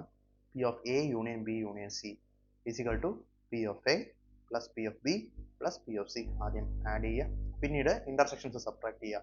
Minus P of A intersection B minus P of B intersection C minus P of A intersection C plus P of A intersection B intersection C. ഇതൊരു self explanatory ആണ്, ഇത് just മനസ്സിലാക്കി വെക്കുക. ഇങ്ങനത്തെ problem വന്നാൽ ചെയ്യാൻ വേണ്ടിയാണ് ഈ ഇക്വേഷൻ ഉപയോഗിക്കുന്നത്. ഇനി concept 7 total probability and base theorem, it's something important. അപ്പം അത് പല രീതിയിൽ ക്വസ്റ്റ്യൻ വരാം. നമ്മൾ ഈ കേസിൽ നമ്മളൊരു ഓട്ടോമൊബൈൽ കമ്പനിയുടെ എക്സാമ്പിൾസ് നമ്മൾ പറയും. പക്ഷേ ഏത് ക്വസ്റ്റ്യൻ വന്നാലും നമ്മൾ ഈ ഒരു രീതിയിൽ തന്നെ അപ്രോച്ച് ചെയ്ത് കഴിഞ്ഞാൽ നമുക്ക് പ്രോബ്ലം ഈസി ആയിട്ട് സോൾവ് ചെയ്തെടുക്കാൻ വേണ്ടി പറ്റും. എങ്ങനെയാണെന്ന് നോക്കാം. ഒരു ഓട്ടോമൊബൈൽ കമ്പനി പർച്ചേസ് ചെയ്യും ബോൾട്ട് ഫ്രം 2 സപ്ലൈസ്, എക്സിന്റെ നിന്നും വൈ നിന്നും ഈ ഓട്ടോമൊബൈൽ കമ്പനി നമ്മുടെ എന്ത് പർച്ചേസ് ചെയ്യും, ബോൾട്ട് പർച്ചേസ് ചെയ്യും. അപ്പോൾ അതിനകത്ത് എക്സിൽ നിന്ന് 60% ബോൾട്ട് പർച്ചേസ് ചെയ്യും. ഓക്കെ, അതുപോലെ വൈയിൽ നിന്ന് 40% ബോൾട്ട് പർച്ചേസ് ചെയ്യും. ക്വാളിറ്റി ടെസ്റ്റ് ചെയ്യുമ്പോൾ എക്സിൽ നിന്ന് വാങ്ങിച്ച അതിനകത്ത് ക്വാളിറ്റി ടെസ്റ്റ് ചെയ്താൽ 96% റിലയബിൾ ആണെന്ന് മനസ്സിലാവും. അതുപോലെ നമ്മുടെ വൈയിൽ നിന്ന് വാങ്ങിക്കുന്ന ആ 40% അത് ക്വാളിറ്റി ടെസ്റ്റ് ചെയ്ത് കഴിഞ്ഞാൽ 72% അവർ റിലയബിൾ ആയിരിക്കും. ചോദിക്കുന്നത് ഇങ്ങനെയാണ്, if I take a reliable bolt randomly what is the probability it is bolt from Y? So ചോദിച്ചേക്കുന്നത് P of Y given R ആണ്. റിലയബിൾ ആയ സാധനമാണ് ഞാൻ എടുക്കുന്നത്, അത് ഗിവൺ ആണ്. അങ്ങനെയാണെങ്കിൽ അത് വൈയിൽ നിന്ന് വരാനുള്ള സാധ്യതയാണ് ചോദിക്കുന്നത്. ഇതാണ് നമുക്ക്, അല്ലെങ്കിൽ വൈ അല്ലെന്നുണ്ടെങ്കിൽ എക്സ്, അങ്ങനെയായിരിക്കും ക്വസ്റ്റ്യൻ വരുന്നത്. നമുക്ക് എങ്ങനെയാണ് ചെയ്യുന്നത് നോക്കാം. ആദ്യമേ നമുക്ക് ഇതിനെ മാത്തമാറ്റിക്കൽ ടേംസിലോട്ട് മാറ്റാം. ഇത് ഇംഗ്ലീഷിൽ എഴുതിയേക്കുന്നത്, കൺസെപ്റ്റ് എഴുതിയേക്കുന്നത്, നമുക്കിത് മാത്തമാറ്റിക്സിലോട്ട് മാറ്റാം. പ്രോബിലിറ്റി ഓഫ് എക്സ്, അതായത് എക്സിൽ നിന്ന് വരാനുള്ള പ്രോബിലിറ്റി 0.6 ആണ്. ഓക്കെ, അതുപോലെ പ്രോബിലിറ്റി ഓഫ് വൈ 0.4 ആണ്, കാരണം 40% ആണ്. മനസ്സിലായില്ലേ? അടുത്തത് പി ഓഫ് ആർ അല്ല, P of R given X, എക്സിൽ നിന്ന് വന്ന സാധനമാണ്, എക്സിൽ നിന്ന് വന്ന സാധനം റിലയബിൾ ആവാനുള്ള പ്രോബിലിറ്റിയാണ് 0.96. ഓക്കെ, അതുപോലെ വൈയിൽ നിന്ന് വന്ന സാധനം റിലയബിൾ ആണ് ആവാനുള്ള probability 0.72. R given Y, reliable given Y. ചോദിച്ചേക്കുന്ന ഓർമ്മയുണ്ടെന്ന് നമ്മൾ പറഞ്ഞെന്താ, P of Y given R, reliable ആണ് എങ്കിൽ വൈ നിന്ന് വരാനുള്ള സാധ്യത ഇതാണ് ചോദിച്ചത്. അത് നമ്മൾ എങ്ങനെ ചെയ്യും? നമുക്ക് പി ഓഫ് എക്സും പി ഓഫ് വൈയും പി ഓഫ് ആർ ഗിവൺ എക്സും പി ഓഫ് ആർ ഗിവൺ വൈയും നമുക്ക് കിട്ടി. അപ്പോൾ നമ്മൾ ആദ്യം മനസ്സിലാക്കേണ്ടത് പി ഓഫ് ആറിന്റെ ഇക്വേഷൻ എന്താണ്. പി ഓഫ് ആറിന്റെ ഇക്വേഷൻ എന്ന് പറഞ്ഞാൽ P of X into P of R given X plus P of y into P of r given by. ഇതാണ് ഫസ്റ്റ് മനസ്സിലാക്കുന്നത്. അപ്പോൾ എന്താണ് P of r? P of r ന്റെ ഇക്വേഷൻ ആണ് P of x into P of r given x plus P of y into P of r given by. ഇത് രണ്ടും multiply ചെയ്യാം. Okay, plus ഇത് രണ്ടും മൾട്ടിപ്ലൈ ചെയ്യാം. അങ്ങനെയാണ് നമുക്ക് എന്ത് കിട്ടുന്ന P of r കിട്ടുന്ന. ആദ്യം മനസ്സിലാക്കേണ്ട P of r കണ്ടുപിടിക്കുന്ന ആ ഒരു കൺസെപ്റ്റ് ആണ് ആദ്യം മനസ്സിലാക്കുന്നത്. ഇനി P of y given r ന്റെ ഇക്വേഷൻ നമുക്ക് ഓൾറെഡി അറിയാം. എന്താ അറിയാവുന്നത്? P of y intersection r, okay, P of y intersection r divided by P of r. We know that.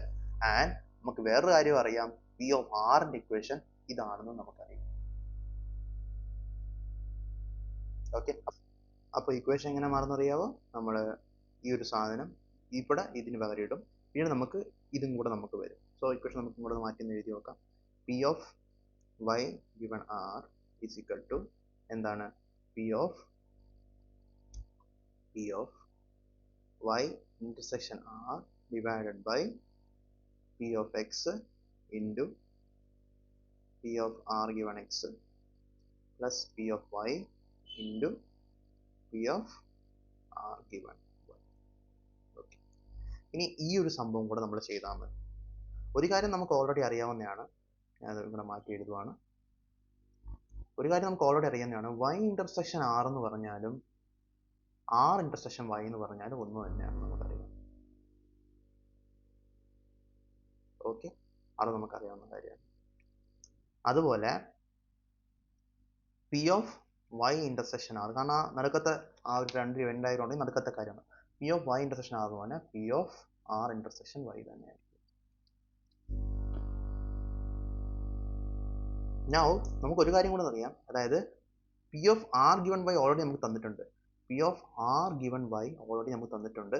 അതെന്ന് പറഞ്ഞാൽ P of r intersection y divided by P of y ആയിരിക്കും എന്ന് നമ്മൾ നേരത്തെ പഠിച്ചിട്ടുണ്ട് അല്ലേ?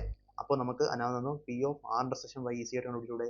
P of r intersection y എന്ന് പറഞ്ഞാൽ ഈ ഒരു സംഭവം, ഈ ഒരു വാല്യൂ നമുക്കറിയാം, ഈ വാല്യൂ നമുക്കറിയാം. അപ്പോൾ അതെന്ന് പറഞ്ഞാൽ P of r given y, just mathematical manipulation ആണ്, വേറെ ഒന്നുമില്ല.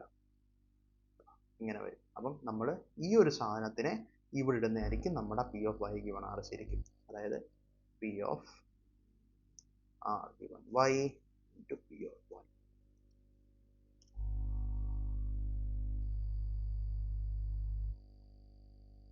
സിമ്പിൾ ആണ്. ഒന്ന് നമ്മൾ P of r കണ്ടുപിടിക്കാനുള്ള ഇക്വേഷൻ നമുക്കറിയാം, P of y given r കണ്ടുപിടിക്കാനുള്ള ഇക്വേഷൻ നമുക്കറിയാം. ഓക്കെ, അപ്പോൾ അതിനകത്ത് P of y intersection r തന്നെ P of r intersection y തന്നെ ആയിരിക്കും. അപ്പം അത് നമുക്ക് ഒരു മാത്തമാറ്റിക്കൽ രീതിയിലൂടെ r given y ൽ നിന്ന് P of r intersection y നമുക്ക് കണ്ടുപിടിക്കാൻ പറ്റും ഈ ഒരു ഫോർമുല ഉപയോഗിച്ചുകൊണ്ട്. എന്നിട്ട് അത് നമ്മൾ സബ്സ്റ്റിറ്റ്യൂട്ട് ചെയ്യുമ്പോൾ നമുക്ക് ഈ ഒരു ഉത്തരം കിട്ടും. ആക്ച്വലി ഇത് മാത്രം മനസ്സിലാക്കിയാൽ മതി, പക്ഷെ വരുന്ന രീതി നമ്മൾ പറഞ്ഞു തന്നെയാണ്. ഇൻട്രസ്റ്റിംഗ് ആയിട്ടുള്ള ആളുകൾക്ക് അത് മനസ്സിലായിട്ടെന്ന് വിചാരിക്കുന്നു, അല്ലെങ്കിൽ ആ ഒരു ക്യൂരിയോസിറ്റി ഉള്ള ആൾക്കാർ അത് മനസ്സിലാക്കി വിചാരിക്കും. അല്ലെന്നുണ്ടെങ്കിൽ ഒന്ന് പിറകോട്ട് പോകുന്നത് കണ്ടു കഴിഞ്ഞാൽ കൃത്യമായിട്ട് മനസ്സിലാവും. വലിയ കോംപ്ലിക്കേറ്റഡ് സംഭവമൊന്നുമില്ല. നമ്മൾ മാത്സിൽ ഇങ്ങനെയാണ് ചില കാര്യങ്ങൾ. ഇപ്പോൾ തന്നെ നമ്മൾ ചില സമയങ്ങളിൽ ഇങ്ങനെയുള്ള വെറുതെ +1 എന്നൊക്കെ എഴുതത്തില്ലേ, പ്രോബ്ലം ചെയ്യാനുള്ള എളുപ്പത്തിന് വേണ്ടിയിട്ട് മാത്തമാറ്റിക്കൽ മാനിപ്പുലേഷൻ ആണ് വിളിക്കുന്നത്. അങ്ങനെ ചെയ്ത് കിട്ടുന്ന ഒരു ഇക്വേഷൻ ആണിത്. ഈ ഇക്വേഷൻ പഠിച്ചു വെച്ചിരുന്നാൽ മാത്രം മതി. Base തിയറത്തിന്റെ equation. ഓക്കെ, ഇനി ഇത് ഓർത്ത് വയ്ക്കാനുള്ള ഒരു വഴി കൂടെ പറഞ്ഞുതരാം. അപ്പം P of y given r ചോദിച്ചേക്കുന്നത് ചില സമയത്ത് P of x given r ചോദിക്കാറുണ്ട്. ഓക്കെ, അപ്പോൾ P of y given r ചോദിച്ചേക്കുന്നെങ്കിൽ നമുക്ക് എന്ത് എഴുതാൻ പറ്റും? ഒന്ന് താഴെ നമ്മൾ P of r അങ്ങ് എഴുതണം. അത് നമുക്ക് ഓൾറെഡി അറിയാം. P of x into P of r given x plus P of y into P of r given y. പിന്നീട് ഇവിടെ y ഉം r ഉം ആണ് വന്നേക്കുന്നെങ്കിൽ ആ y ഉം r ഉം വരുന്ന ആ ഒരു താഴത്തെ ടേമിനെ മേലോട്ടൊന്ന് വെച്ച് എഴുതിയാൽ മതി. അപ്പം നിങ്ങൾ സിമ്പിൾ ആയിട്ട് നമുക്ക് ഇതുകൂടെ എഴുതി നോക്കാം. P of x given r ഉം കൂടെ എഴുതി നോക്കാം. അപ്പം എന്താ, ആദ്യമേ നമ്മൾ താഴത്തത് അതുപോലെ എഴുതണം. എന്താണ്? P of x, r അല്ല കേട്ടോ, ഇത് P ആണ്. എഴുതി വന്ന മിസ്റ്റേക്ക് ആണ്, ഇത് P ആണ്. P of x into P of r given x plus P of y into P of r given y. Okay, ഇനി നമുക്ക് x y വന്നിരിക്കുന്നത് ഈ ടേമിന് മേലോട്ട് എഴുതുക. P of x into P of r given x. ഇതാണ് നമ്മുടെ probability. അപ്പൊ നമ്മൾ സോൾവ് ചെയ്യുമ്പോൾ നമുക്ക് P of y given r 0.334 എന്നുള്ള വാല്യൂ ആണ് നമുക്ക് കിട്ടുക. ഓക്കെ, അതുകൂടെ ഓർത്ത് വെച്ചിക്കുക, അത്രേ ഉള്ളൂ.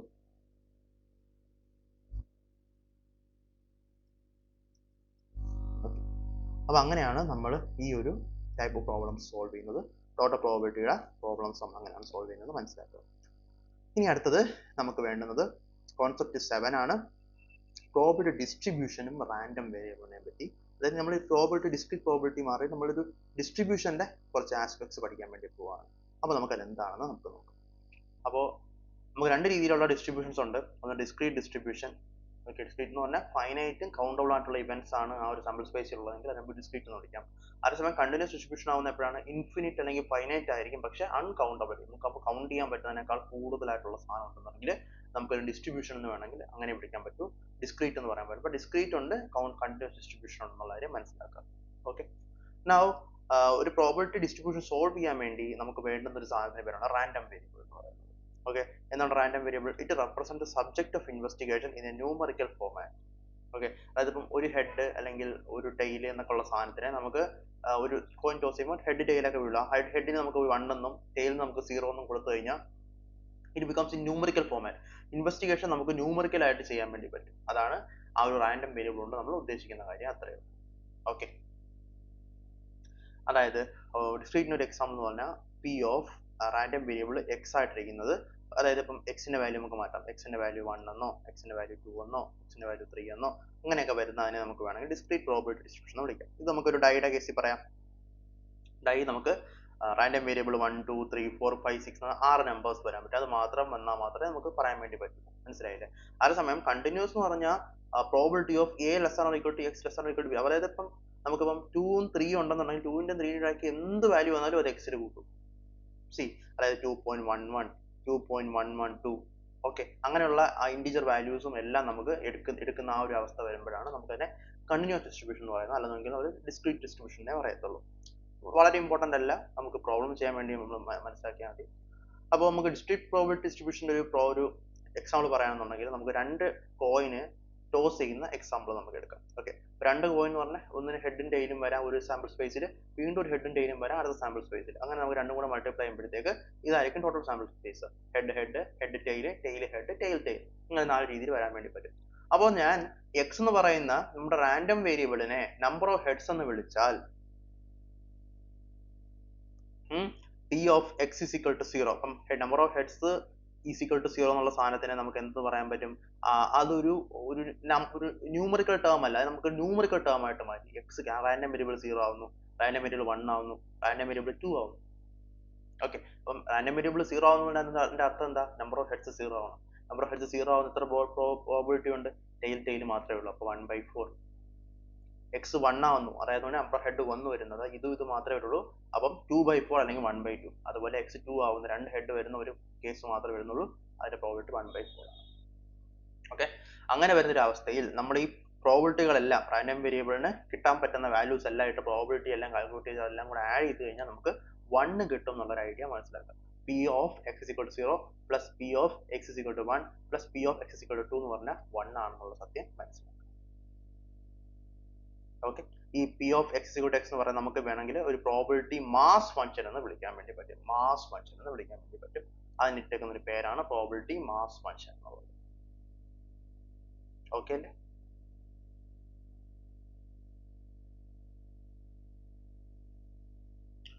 ഇനി ഡിസ്ക്രീറ്റ് പ്രോബബിലിറ്റി ഡിസ്ട്രിബ്യൂഷനകത്ത് 3 സാധനങ്ങൾ പഠിക്കാനുണ്ട്.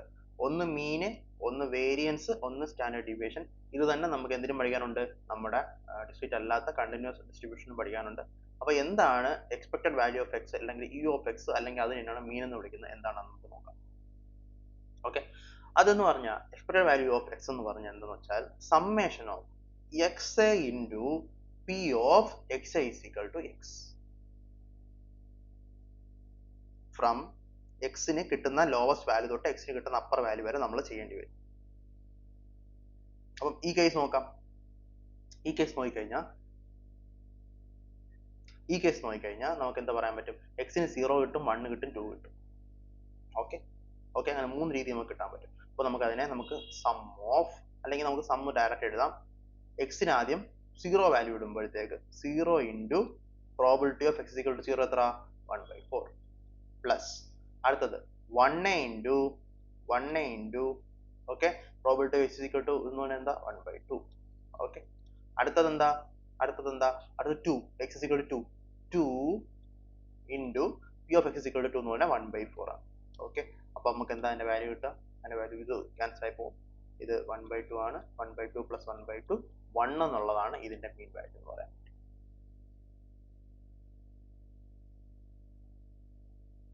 ഓക്കെ, അങ്ങനെയാണ് ഇതിന്റെ മീൻ കണ്ടുപിടിക്കാൻ മനസ്സിലാക്കി വെച്ചേക്കുക എന്നുള്ളതേ ഉള്ളൂ. വളരെ വലിയ കാര്യങ്ങളൊന്നുമില്ല. അതുപോലെ വേരിയൻസ് കണ്ടുപിടിക്കുന്നത് എങ്ങനെയാണ്? വേരിയൻസ് കണ്ടുപിടിക്കുന്ന ഫോർമുല ഡയറക്റ്റ് അപ്ലൈ ചെയ്താൽ മതി. E of X square minus E of X the whole square.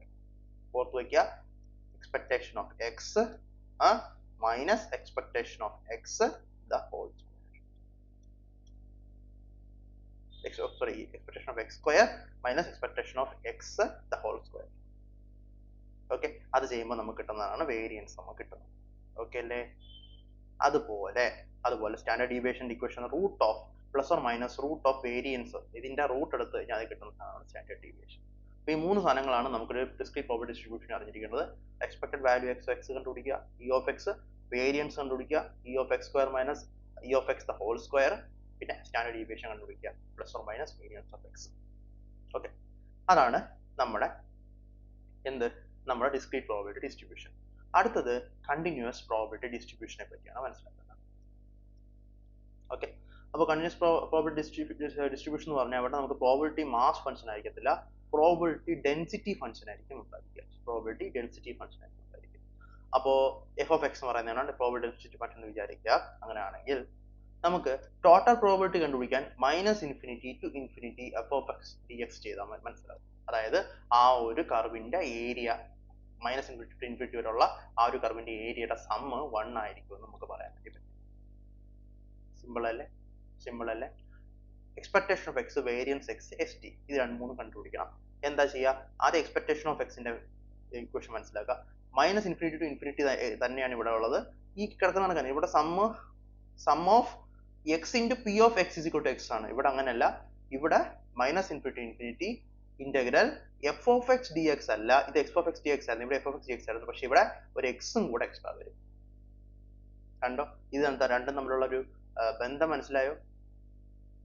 ഇവിടെ എക്സ് ഇൻറ്റു പി ഓഫ് അതിന്റെ സമ്മേഷൻ ആണ്, മറ്റടുത്ത് ഇന്റഗ്രൽ ആണ്. ഇന്റഗ്രൽ എക്സ് ടൈംസ് എന്താണ്? എക്സ് ടൈംസ് എന്താണ്? F of X D X. F of X D X -∞ തൊട്ട് ∞ വരെ ഉള്ള integral ആണ്. അത് ഓർത്ത് വെക്കേണ്ട ഒരു പോയിന്റ് ആണ്. ജസ്റ്റ് ഒന്ന് എഴുതി നോക്കുക ഒരു പേപ്പർ എടുത്തിട്ട് അല്ലേ. അങ്ങനെ നമുക്ക് എക്സ്പ്രഷൻ ഓഫ് എക്സ് ഇവിടെ കിട്ടി. അതുപോലെ വേരിയൻസ് കണ്ടുപിടിക്കുന്നത് എങ്ങനെയാണ്? ഇതേ ഫോർമുല വെച്ച് നമുക്ക് ഇ ഓഫ് എക്സ് സ്ക്വയർ കണ്ടുപിടിക്കാൻ പറ്റും, ഇ ഓഫ് എക്സിന്റെ ഹോൾ സ്ക്വയറും കണ്ടുപിടിക്കാൻ പറ്റും. രണ്ടും കൂടെ സബ്ട്രാക്ട് ചെയ്ത് കഴിഞ്ഞാൽ നമുക്ക് വേരിയൻസ് കിട്ടും. അതിന്റെ ഫോർമുല മാറൂല. വേരിയൻസിന്റെ ഫോർമുല അവിടെ ഇവിടെ ഒന്ന് തന്നെയാണ്. എക്സ്പെക്ടേഷന്റെ ഫോർമുല അവിടെ ഡിഫറെന്റ് ആണ്. അവിടെ summation of X into P of X into P of X X is equal to X ആണ്. എക്സ് 0, x1, x2 അങ്ങനെയുള്ള എല്ലാ വാല്യൂസിനും നമ്മൾ സം ചെയ്തെടുക്കണം. ഇവിടെ ആണെങ്കിൽ അങ്ങനെയല്ല, ഇവിടെ -∞ to ∞ integral X into F of X D X. Okay, standard deviation equation മാറത്തില്ല. വേരിയൻസിന്റെ റൂട്ട് എടുത്തു കഴിഞ്ഞാൽ പ്ലസ് ഓർ മൈനസ് റൂട്ട് എടുത്ത സ്റ്റാൻഡേർഡ് ഡീവിയേഷൻ. ഓക്കെ, അപ്പോൾ നമുക്ക് ഈ ഒരു പ്രോബ്ലം ഒന്ന് ചെയ്ത് നോക്കാം. Okay, a random variable x has the probability distribution function f of x is equal to k divided by 1 plus x square -∞ തൊട്ട് x ∞ വരെ പോകുന്നുണ്ട്. അപ്പോൾ എന്താണ് k യുടെ വാല്യൂ എന്നാണ് ചോദിച്ചത്. ഓക്കെ, ഒരു പ്രോബബിലിറ്റി ഡിസ്ട്രിബ്യൂഷൻ ഫംഗ്ഷൻ ഉണ്ടെങ്കിൽ തീർച്ചയായിട്ടും നമുക്ക് അറിയാവുന്ന ഫസ്റ്റ് കാര്യം എന്താ? -∞ to ∞ F of X D X എന്ന് പറഞ്ഞാൽ എന്തായിരിക്കും? 1 ആയിരിക്കും. അത് അതിന്റെ ഒരു പ്രോപ്പർട്ടിയാണ്. ഒരു പ്രോബബിലിറ്റി ഡിസ്ട്രിബ്യൂഷൻ ഫംഗ്ഷൻ ആണെങ്കിൽ, പ്രോബബിലിറ്റി ഡെൻസിറ്റി ഫംഗ്ഷൻ ആണെങ്കിൽ, ഒരു കണ്ടിന്യൂസ് പ്രോബബിലിറ്റിയുടെ ഫംഗ്ഷൻ ആണെങ്കിൽ ഇങ്ങനെ ഈ ഒരു ഫോർമുല എപ്പോഴും ആപ്ലിക്കബിൾ ആയിരിക്കും. അപ്പോൾ അതുകൊണ്ട് തന്നെ അത് നമ്മൾ ആദ്യം സോൾവ് ചെയ്യും. അത് സോൾവ് ചെയ്ത് കഴിയുമ്പോൾ നമുക്ക് ഈ ഒരു സാധനം ഇന്റഗ്രേറ്റ് ചെയ്ത് കഴിഞ്ഞാൽ 1/1 plus x square അത് ഇന്റഗ്രൽ tan inverse x ആണ്. അതായത് tan inverse x ന്റെ ഡിഫറൻസിയേഷൻ ചെയ്ത് കഴിഞ്ഞാൽ നമുക്ക് എന്ത് കിട്ടും? 1/1 plus x square കിട്ടും. അപ്പോൾ ഇന്റഗ്രേറ്റ് ചെയ്താൽ തിരിച്ച് tan inverse x കിട്ടും. അപ്പം അതൊക്കെ വെച്ച് നമ്മൾ അപ്പർ ലിമിറ്റും ലോവർ ലിമിറ്റും കൊടുത്ത് സബ്സ്റ്റിറ്റ്യൂട്ട് എടുക്കുമ്പോഴത്തേക്ക് നമുക്ക് ഇങ്ങനെ ഈ ഒരു ഇക്വേഷൻ കിട്ടും. ആ ഇക്വേഷൻ നമ്മൾ ലിമിറ്റ് അപ്ലൈ ചെയ്യുമ്പോൾ tan inverse infinity നമുക്കറിയാം π/2 ആണ്, tan inverse -∞ നമുക്കറിയാം -π/2 ആണ്. അപ്പം രണ്ടും കൂടെ സബ്ട്രാക്ട് ചെയ്യുമ്പോഴത്തേക്ക് π/2 plus π/2 into K is equal to 1 എന്ന് വരും. അങ്ങനെ കെ എന്ന് പറഞ്ഞാൽ 1/5 എന്നുള്ള വാല്യൂ നമുക്ക് കിട്ടും. അപ്പം ബേസിക് ഒരു ഇക്വേഷൻസ് നമുക്ക് ആ ഒരു സംഭവം സോൾവ് ചെയ്ത് മനസ്സിലാക്കാൻ വേണ്ടി പറ്റും. ഇനി അടുത്തത് വേറൊരു ക്വസ്റ്റ്യൻ ആണ്. എന്താണ് ആ question? Suppose A continuous random variable has A probability density function -x³/3 ആണ്. -1 തൊട്ട് x2 വരെ ആകുമ്പോഴത്തേക്ക് -x³/3 ആയിരിക്കും. ബാക്കി സമയത്ത് 0 ആയിരിക്കും. Okay okay. എന്നിട്ട് അവർ തന്നിരിക്കുന്ന രണ്ട് ഇവന്റ്സ് തന്നിട്ടുണ്ട്. എ എന്ന് പറഞ്ഞാൽ X when all elements of x when x is greater than or equal to 0. B എന്ന് പറഞ്ഞാൽ all elements of x when -1 to -half less than or equal to x less than or equal to half. അപ്പം അങ്ങനെയുള്ള ഇങ്ങനെ ആയിരിക്കും നമുക്ക് രണ്ട് events തരുന്നത്. Events ഒരു റേഞ്ച് ആയിരിക്കും. ഇവന്റ്സ് എന്ന് പറഞ്ഞാൽ ഡിസ്ക്രീറ്റ് ആയിരിക്കില്ല, മനസ്സിലായില്ലേ? ഒരു റേഞ്ചിലായിരിക്കും തരിക. അപ്പം ഇങ്ങനെ ഒരു ഇവന്റ് ഉണ്ട്, ഇങ്ങനെ ഒരു ഇവന്റ് ഉണ്ട്, നമുക്ക് ഫംഗ്ഷനും ഉണ്ട്. അപ്പോൾ നമുക്ക് എന്താ കണ്ടുപിടിക്കണം? പി ഓഫ് എ കണ്ടുപിടിക്കുക, പി ഓഫ് ബി കണ്ടുപിടിക്കുക, P of A intersection B കണ്ടുപിടിക്കുക, P of A union B കണ്ടുപിടിക്കുക. ഇതാണ് നമ്മുടെ സംഭവം. എങ്ങനെ ചെയ്യുന്ന നോക്കാം. ആദ്യം പി ഓഫ് എ കണ്ടുപിടിക്കുക. പി ഓഫ് എ എന്ന് പറഞ്ഞാൽ എന്താണ്? X greater than equal to 0 ആയിരിക്കും. ഓക്കെ. അപ്പൊ നമുക്ക് 0 തൊട്ട് 2 വരെയുള്ളതാണ്. കാരണം വെച്ചാൽ നമുക്ക് -1 തൊട്ട് 2 വരെയാണ് ഈ ഫംഗ്ഷൻ ഡിഫൈൻഡ് ആയിട്ടുള്ളത്. ബാക്കി സ്ഥലത്തെല്ലാം ഇത് 0 ആണ്. ഓക്കെ. അപ്പൊ നമ്മൾ ആ ഒരു ഭാഗത്ത് മാത്രം ചെയ്താൽ മതി. ആ ഒരു ഭാഗമായിട്ട് ബന്ധപ്പെട്ടിരിക്കുന്ന സ്ഥലത്ത് മാത്രമാണ് നമ്മൾ ചെയ്യേണ്ട ആവശ്യം വരുന്നത്. അതുകൊണ്ട് തന്നെ പി ഓഫ് എ എന്ന് പറഞ്ഞാൽ 0 തൊട്ട് 2 വരെ. കാരണം എന്തുകൊണ്ടാ 0 -1 തൊട്ട് 2 വരെ എടുക്കാത്തത്? റീസൺ എന്താ? ഇതിനകത്ത് പറഞ്ഞേക്കുന്നുണ്ട് എക്സ് 0ക്ക് മേളിലാണെങ്കിൽ മാത്രം ഉള്ള എക്സുകളുടെ ഒരു സെറ്റിനെയാണ് നമുക്ക് ഈ ഒരു ഇവന്റ് എന്ന് പറയാൻ വേണ്ടി പറ്റുന്നത്, അല്ലെ? അപ്പം ആ ഒരു ഇവന്റ് എന്ന് പറഞ്ഞാൽ 0 to 2 ചെയ്താൽ മാത്രം നമുക്ക് ചെയ്യാം. 0 to ആക്ച്വലി നമുക്ക് 0 to ഇൻഫിനിറ്റി ചെയ്യണം. പക്ഷേ 0 to 2 വരെ നമുക്ക് എന്തെങ്കിലും വാല്യൂ ഇവിടെ കാണത്തുള്ളൂ. ബാക്കി സമയത്ത് മൊത്തം 0 ആയിരിക്കും. അപ്പൊ അതുകൊണ്ട് 0 to 2 -x³/3 dx എന്ന് പറഞ്ഞ രീതിയിൽ ചെയ്തിട്ട് അത് നമ്മൾ ഇന്റഗ്രേറ്റ് ചെയ്തിട്ടാൽ നമുക്ക് പി ഓഫ് എ കിട്ടും. പി ഓഫ് ബി എന്ന് പറഞ്ഞാലോ -half തൊട്ട് +half വരെയുള്ള ഇന്റഗ്രേഷൻ സെയിം സാധനം ചെയ്ത് കഴിഞ്ഞാൽ അത് തന്നെ കിട്ടും. ഈ ഇന്റർസെക്ഷൻ ബി ആണെങ്കിലോ രണ്ടിലും വരണം. രണ്ടിലും വരുന്ന ഏത് മാത്രമേ വരുള്ളൂ? 0 തൊട്ട് ഹാഫ് വരെ വരുള്ളൂ, അല്ലെ? നോക്കിക്കഴിഞ്ഞാൽ മനസ്സിലാവും. നമുക്ക് എയുടെ കർവ് ഞാൻ വരയ്ക്കാണ്.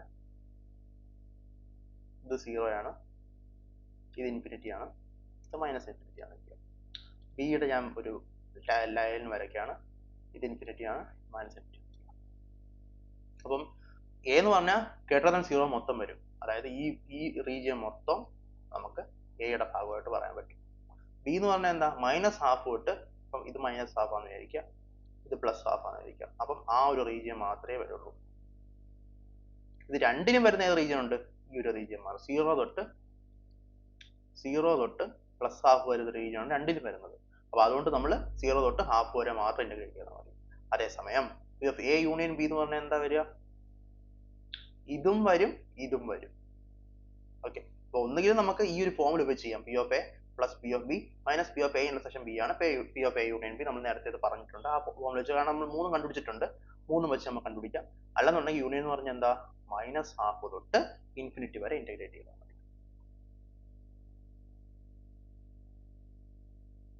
ഓക്കെ അല്ലേ? അങ്ങനെയാണ് നമ്മൾ ചെയ്യുന്നത്. അത്രയാണ് കൺസെപ്റ്റ് 7 വരുന്നത്. ഇനി കൺസെപ്റ്റ് 8 വരുന്നത്, നമുക്ക് ചില റാൻഡം വേരിയബിൾസ് ഉണ്ടെന്നുണ്ടെങ്കിൽ ആ റാൻഡം വേരിയബിൾസ് വെച്ചിട്ട് നമുക്ക് കുറച്ച് ഇക്വേഷൻസ് ചില സമയങ്ങളിൽ വളരെ വിരളമായിട്ട് മാത്രം ചോദിക്കാൻ സാധ്യതയുള്ള ക്വസ്റ്റ്യൻ. ഈ ഇക്വേഷൻസ് മനസ്സിലാക്കി കാണാൻ പഠിക്കാനുള്ളതല്ലാതെ വേറെ വഴിയൊന്നുമില്ല. ജസ്റ്റ് കാണാൻ പഠിക്കാൻ നോക്കുക. അപ്പം 2 random variables x1 x2 and constants എയും ബി ഉണ്ടെന്നുണ്ടെങ്കിൽ E of A x1 plus B എന്ന് പറഞ്ഞാൽ A times of E of x1 plus B ആയിരിക്കും.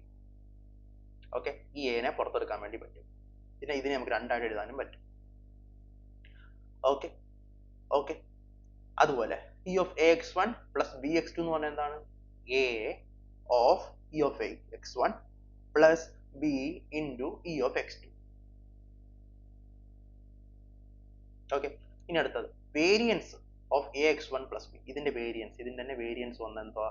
a² വേരിയൻസ് ഓഫ് x1 എന്നാണ്. ബിയുടെ ഒരു സംഭവം കാണത്തില്ല, എ മാത്രം കാണും, ഇത് സ്ക്വയർ ആവുകയും ചെയ്യും. a² വേരിയൻസ് ഓഫ് x1 എന്നാണ് വരുന്നത്. പഠിക്കുക എന്നുള്ളതേ ഉള്ളൂ, വേറെ വഴിയൊന്നുമില്ല. അതുപോലെ variance of ax1 plus bx2 എന്ന് പറഞ്ഞാലോ a² variance of x1 plus b² variance of x2 plus 2ab covariance of x1 x2 എന്നുള്ളതാണ്. അപ്പോൾ എന്താണ് കോവേരിയൻസ് എന്ന് അറിയണ്ടേ? കോവേരിയൻസ് എന്ന് പറഞ്ഞാൽ കോവേരിയൻസ് ഓഫ് x1 x2 എന്ന് പറഞ്ഞാൽ E of x1 x2 minus E of x1 into E of x2.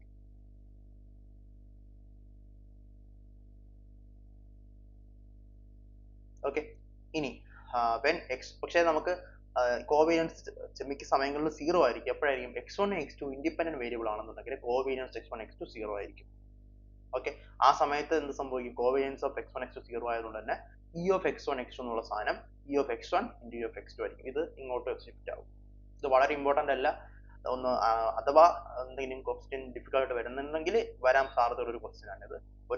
ഒരുപാട് വരാൻ സാധ്യതയുള്ള ഒരു ടോപ്പിക് അല്ല ഇത്. സോ നമ്മൾ കൂടുതൽ ഇൻഡെപ്തിൽ ഇതിൽ പോകണില്ല. ഈ ഇക്വേഷൻസ് മനസ്സിലാക്കി വയ്ക്കുക എന്നുള്ളത് മാത്രമേ ഈ ഒരു കോൺസെപ്റ്റിനകത്ത് നമുക്ക് പ്രധാനമായിട്ട് വരുന്നത്. അടുത്ത കോൺസെപ്റ്റ് 9 ആണ്. നമുക്ക് 3 ടൈപ്സ് ഓഫ് ഡിസ്ട്രിബ്യൂഷൻസ് പഠിക്കാം. ഇതല്ല, ഒരുപാട് ഡിസ്ട്രിബ്യൂഷൻസ് വേറെ ഉണ്ട്. എന്നാലും നമ്മുടെ സിലബസ് അല്ലെങ്കിൽ നമുക്ക് ആവശ്യമുള്ള 3 ഡിഫറെന്റ് ടൈപ്സ് ഓഫ് ഡിസ്ട്രിബ്യൂഷൻസ് ആണ്. അതിനകത്ത് ബൈനോമിയൽ ഡിസ്ട്രിബ്യൂഷൻ എന്ന് പറഞ്ഞാൽ ഒരു ഡിസ്ക്രീറ്റ് ഡിസ്ട്രിബ്യൂഷൻ ആണ്. നോർമൽ ഡിസ്ട്രിബ്യൂഷൻ ആണെങ്കിലും പോയിസൺ ഡിസ്ട്രിബ്യൂഷൻ ആണെങ്കിലും ഒരു കണ്ടിന്യൂസ് ഡിസ്ട്രിബ്യൂഷനും ആയിരിക്കും. ഓക്കെ, അപ്പം ഇത് മൂന്നും എവിടെയാണ് വരുന്നത് പറയുന്നുണ്ട്. പോയിസൺ ഡിസ്ക്രീറ്റ് ഇവന്റ്സിനാണ് വരുന്നത്, occurring independently in fixed intervals. Normal കണ്ടിന്യൂസിനാണ് വരുന്നത്, symmetric and used for naturally occurring variables. And binomial for discrete trials with fixed number of independent success and failures. അപ്പോൾ ഇത് പഠിക്കേണ്ട ആവശ്യമില്ല, കാരണം നമ്മൾ ഇതിന്റെ മൂന്നിന്റെയും ഓരോരോ ക്വസ്റ്റ്യൻസ് നമ്മൾ നോക്കുന്നുണ്ട്. അപ്പോൾ അതിനകത്ത് എങ്ങനെ ക്വസ്റ്റ്യൻ വരും നമുക്ക് അറിയാൻ പറ്റും. അങ്ങനെ ക്വസ്റ്റ്യൻ വന്നാൽ ഇങ്ങനെ ടാക്കിൾ ചെയ്യണമെന്ന് പഠിച്ചാൽ മാത്രം മതി. ഓക്കെ, ഒരുപാട് ഡെപ്തി ഇറങ്ങി പോകേണ്ട ആവശ്യമില്ല, കാരണം ആവശ്യമില്ലാത്തതുകൊണ്ടാണ്.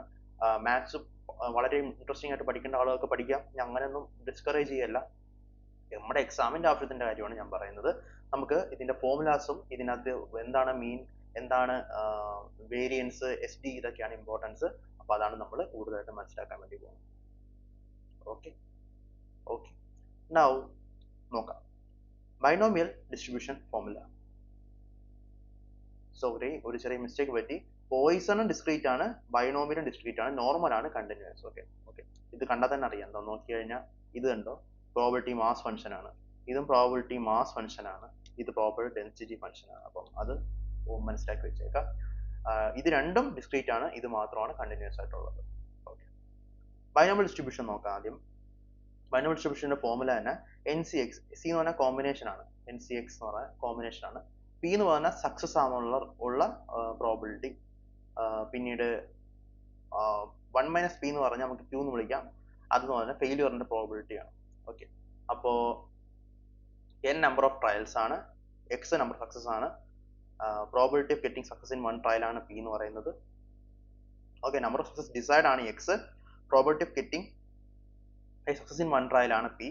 Q എന്ന് പറഞ്ഞാൽ പ്രോബിലിറ്റി ഓഫ് ഗെറ്റിംഗ് 1 ഫെയിലിയർ ആണ്. അപ്പം ഇതാണ് ഫോർമുല.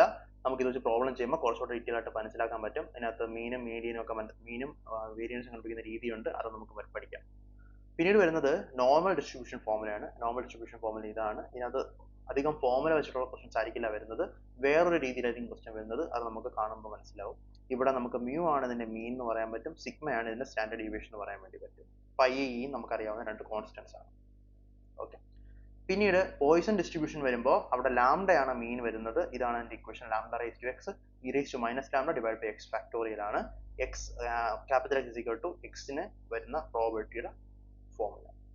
ഓക്കെ, ഇതിനകത്ത് ഇ ഉണ്ട്. ഇയുടെ ഫോർമുല ഇ എന്ന് പറഞ്ഞാൽ 2.71828 ആണ് നമുക്കറിയാം. ഓക്കെ, അത് തൽക്കാലം ഇത്രയും കൺസെപ്റ്റ്സ് മനസ്സിലാക്കുക. ഇക്വേഷൻസ് ഒക്കെ ഒന്ന് നോക്കുക.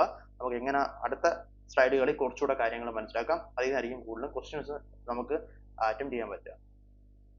ഓക്കെ, അപ്പോൾ ഇത് നമ്മൾ ഓൾറെഡി പറഞ്ഞു കഴിഞ്ഞാണ്, ഞാൻ വീണ്ടും പറയുന്നില്ല. പിന്നെ ഇതിന്റെ പാരാമീറ്റേഴ്സ് ലാംഡയാണ് ഇതിന്റെ പാരാമീറ്റേഴ്സ് വരുന്നത്, പോയിസൺ ഡിസ്ട്രിബ്യൂഷൻ്റെത്. പിന്നീട് നോർമൽ ഡിസ്ട്രിബ്യൂഷൻ മ്യൂവും സിഗ്മ സ്ക്വയർ വേരിയൻസും ആണ് വരുന്നത്. പിന്നെ binomial distribution number of trials പിയും പ്രോബിലിറ്റി സക്സസും ആണ് വരുന്നത്. ഓക്കെ, പിന്നെ ഇതിനകത്ത് വേണ്ടുന്നത് നമുക്ക് മീനിന്റെ വാല്യൂ ഇതിനകത്ത് ലാംഡയാണ്. ഓക്കെ, ഇവിടെ മ്യൂ ആണ്, നോർമലിലെ മ്യൂ ആണ്, പോയിസണിലെ ലാംഡയാണ്. ഇവിടെ NP ആണ്, NP എന്നാണ് ഇക്വേഷൻ. 8 × P ചെയ്യുന്നതാണ് എക്സ്പെക്ടേഷൻ ഓഫ് എക്സ്, അതായിരിക്കും മീൻ. വേരിയൻസ് ഈ കേസിൽ ലാംഡ തന്നെയാണെന്നുള്ളത് ഓർക്കുക. അതായത് പോയിസൺ ഡിസ്ട്രിബ്യൂഷനകത്ത് മീനും വേരിയൻസും ഒന്നാണ്, അത് ലാംഡയാണെന്നുള്ള കാര്യം ശ്രദ്ധിക്കുക, വളരെയധികം ഇമ്പോർട്ടൻ്റ് ആണ്. പിന്നീട് ഇവിടെ വേരിയൻസ് സിഗ്മ സ്ക്വയർ ആണ്, ആ സിഗ്മ ഇക്വേഷനകത്ത് തന്നെ ഉണ്ട് എന്തായാലും. ഓക്കെ, അത് മനസ്സിലാക്കുക. പിന്നെ ഇവിടത്തെ variance binomial distribution variance NPQ ആണ്. NP ആണ് മീന്, ഒരു Q കൂടെ മൾട്ടിപ്ലൈ ചെയ്യുക. Q എന്ന് പറഞ്ഞാൽ 1 - P ആണ്. കാരണം വെച്ചാൽ പി എന്ന് പറയുന്ന സക്സസിന്റെ റേറ്റ്, സക്സസിന്റെ പ്രോബിലിറ്റി. അപ്പൊ ക്യൂ എന്ന് പറഞ്ഞാൽ 1 മൈനസ്, കാരണം വെച്ചാൽ രണ്ടെണ്ണേ വരുള്ളൂ, സക്സസോ ഫെയിലിയറോ ഹെഡ് ഓർ ടൈൽ അങ്ങനെയുള്ള കേസുകളിൽ മാത്രം നമുക്ക് ബൈനോമിയൽ ഡിസ്ട്രിബ്യൂഷൻ ഉപയോഗിക്കാൻ പറ്റും. അതുകൊണ്ട് തന്നെ ക്യൂ എന്ന് പറഞ്ഞാൽ 1 മൈനസ് പി ആയിരിക്കും. അതുകൊണ്ട് N P into 1 minus P നമുക്ക് വിളിക്കാൻ വേണ്ടി പറ്റും. സ്റ്റാൻഡേർഡ് ഡീവിയേഷൻ ഇതിന്റെ റൂട്ടാണ്, സിഗ്മ സ്ക്വയർ റൂട്ട് സിഗ്മ ആണ് സ്റ്റാൻഡേർഡ് ഡീവിയേഷൻ. ഇവിടെ റൂട്ട് ഓഫ് ലാംഡ ആണ് സ്റ്റാൻഡേർഡ് ഡീവിയേഷൻ. ഓക്കെ, പിന്നെ നോർമൽ ഡിസ്ട്രിബ്യൂഷനായിട്ട് നമ്മൾ ഈ ഒരു ഗ്രാഫ് നമ്മൾ ശ്രദ്ധിക്കേണ്ട ഒരു കാര്യമുണ്ട്. ഓക്കെ, നമുക്ക് ഗ്രാഫ് പറ്റുമെങ്കിൽ സൂം ചെയ്യാം. ഓക്കെ,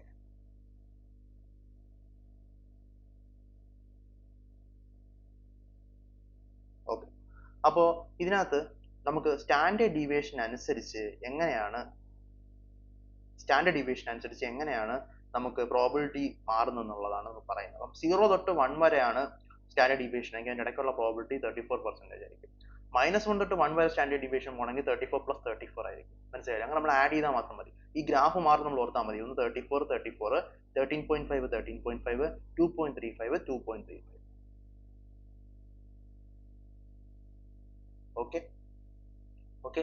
അപ്പം -3 തൊട്ട് 3 വരെയാണെന്നുണ്ടെങ്കിൽ ഇത്രയും കൂടെ പെർസെന്റേജ് ആഡ് ചെയ്യേണ്ടി വരും. 0 തൊട്ട് 3 വരെയാണെങ്കിൽ ഈ മൂന്നെണ്ണത്തിന്റെ പെർസെന്റേജ് ആഡ് ചെയ്യേണ്ടി വരും. അങ്ങനെ ആഡ് ചെയ്ത് പോവാം. 34, 13.5, 2.35 ഈ മൂന്ന് നമ്പേഴ്സ് ഓർത്ത് വെച്ചിരിക്കുക. ഇത് വെച്ചൊരു പ്രോബ്ലം നമുക്കുണ്ട്. അപ്പൊ നമുക്കത് ചെയ്യുമ്പോൾ കുറച്ചുകൂടെ ക്ലാരിറ്റി കിട്ടും എന്താണ് നമ്മൾ ചെയ്യേണ്ടത്. സോ നമുക്ക് കൂടുതൽ സംസാരിക്കേണ്ട, നമുക്ക് ഡയറക്റ്റ് പ്രോബ്ലത്തിലോട്ട് പോവാം. ഓക്കെ, സോ ഇത് എന്തിന്റെ നോക്കൂ. എ ഫെയർ കോയിൻ 10 പ്രാവശ്യം ടോസ് ചെയ്തു. ഇങ്ങനെ വരുന്ന ക്വസ്റ്റ്യൻസ് ശ്രദ്ധിക്കണം. A fair coin is tossed 10 times എന്നൊക്കെ പറഞ്ഞു വരുന്ന ക്വസ്റ്റ്യൻസ് വരുമ്പോൾ തന്നെ നമുക്ക് മനസ്സിലാവും ഇത് ബൈനോമിയലിന്റെ ക്വസ്റ്റ്യൻ ആണ്. Binomial. What is the probability of getting exactly 6 heads? Find mean variance and density. ഇത് നമ്മൾ എക്സാക്ട്ലി 6 heads കിട്ടാനുള്ള പ്രോബിലിറ്റി ആണ് ചോദിച്ചിരിക്കുന്നത്. അപ്പൊ നമ്മൾ നേരത്തെ ഈ ഒരു ഇക്വേഷനകത്ത് പറഞ്ഞൊരു കാര്യമുണ്ട്. എക്സ് എന്ന് പറഞ്ഞാൽ എന്താ? Number of success desired. അപ്പോ 6 heads, നമ്മൾ ഹെഡിനെ സക്സസ് എന്ന് വിളിക്കുന്നു, അതുപോലെ ടെയിലിനെ ഫെയിലർ എന്ന് വിളിക്കുന്നു. ഓക്കെ, അപ്പൊ സക്സസിനുള്ള പ്രോബിലിറ്റി പി ആയിരിക്കും, ഫെയിലറിനുള്ള പ്രോബിലിറ്റി ക്യൂ ആയിരിക്കും. അതുപോലെ 1 മൈനസ് പി തന്നെ ആയിരിക്കും ക്യൂ എന്ന് പറയുന്ന സാധനം. ഓക്കെ, എൻ എന്ന് പറഞ്ഞാൽ എത്ര പ്രാവശ്യം ഇത് ചെയ്തു? 10 പ്രാവശ്യം ചെയ്തിട്ടുണ്ട്. ഓക്കെ, എൻ എന്ന് പറഞ്ഞാൽ അപ്പൊ 8 ആയിരിക്കും. ഓക്കെ, അവസാനം എക്സ് എന്ന് പറഞ്ഞാൽ നമുക്ക് ഡിസയർ ആയിട്ടുള്ള എക്സാക്ട്ലി 6 heads വേണം, അതായത് 6 സക്സസുകൾ വേണം. സോ എക്സ് എന്ന് പറഞ്ഞാൽ 6 ആയിരിക്കും. ഇനി നമുക്ക് ഡയറക്റ്റ് ആയിട്ട് പ്രോബ്ലം ചെയ്യാൻ പറ്റും, സബ്സ്റ്റിറ്റ്യൂട്ട് ചെയ്യാൻ പറ്റും. എന്നിന്റെ വാല്യൂ ഉണ്ട്, എക്സിന്റെ വാല്യൂ ഉണ്ട്, പിന്റെ വാല്യൂ ഉണ്ട്. അപ്പം തീർച്ചയായിട്ടും ക്യൂവിന്റെ വാല്യൂ അല്ലെങ്കിൽ 1 മൈനസ് പിന്റെ വാല്യൂ 0.5 തന്നെ ആയിരിക്കുള്ളൂ. ഓക്കെ, അപ്പോൾ ഇക്വേഷൻ എന്താണ്? നമുക്ക് P of X is equal to 6 ആണ് വേണ്ടത്. അപ്പോൾ ഇവിടെ നമുക്ക് ഇക്വേഷൻ എഴുതാം. N C X P raise to X Q raise to N minus X എന്ന് വിളിക്കാം. അല്ലാന്നുണ്ടെങ്കിൽ ക്യൂവിന് പകരം നമുക്ക് എന്ത് വിളിക്കാം? 1 minus P raise to N minus X എന്ന് വിളിക്കാം. അതാണ് ഫോർമുല. അത് നമ്മൾ സബ്സ്റ്റിറ്റ്യൂട്ട് ചെയ്യുമ്പോൾ ഓക്കെ, എന്നിന് പകരം 10 കൊടുക്കുന്നു, എക്സിന് പകരം 6 കൊടുക്കുന്നു. നമുക്ക് വേണ്ടുന്ന നമ്മുടെ എക്സാക്ട്ലി 6 ആയതുകൊണ്ടാണ് അത് കൊടുക്കുന്നത്. ഓക്കെ, 0.5 റൈസ് ടു 6 കൊടുക്കുന്നു, 1 മൈനസ് 0.5 റൈസ് ടു 4, അതായത് 10 മൈനസ് 6 4 കൊടുക്കുന്നു. അങ്ങനെയാണ് എക്സാക്ട്ലി 6 സക്സസ് ആണെന്നുണ്ടെങ്കിൽ നമുക്ക് വേണ്ടുന്ന സാധനം.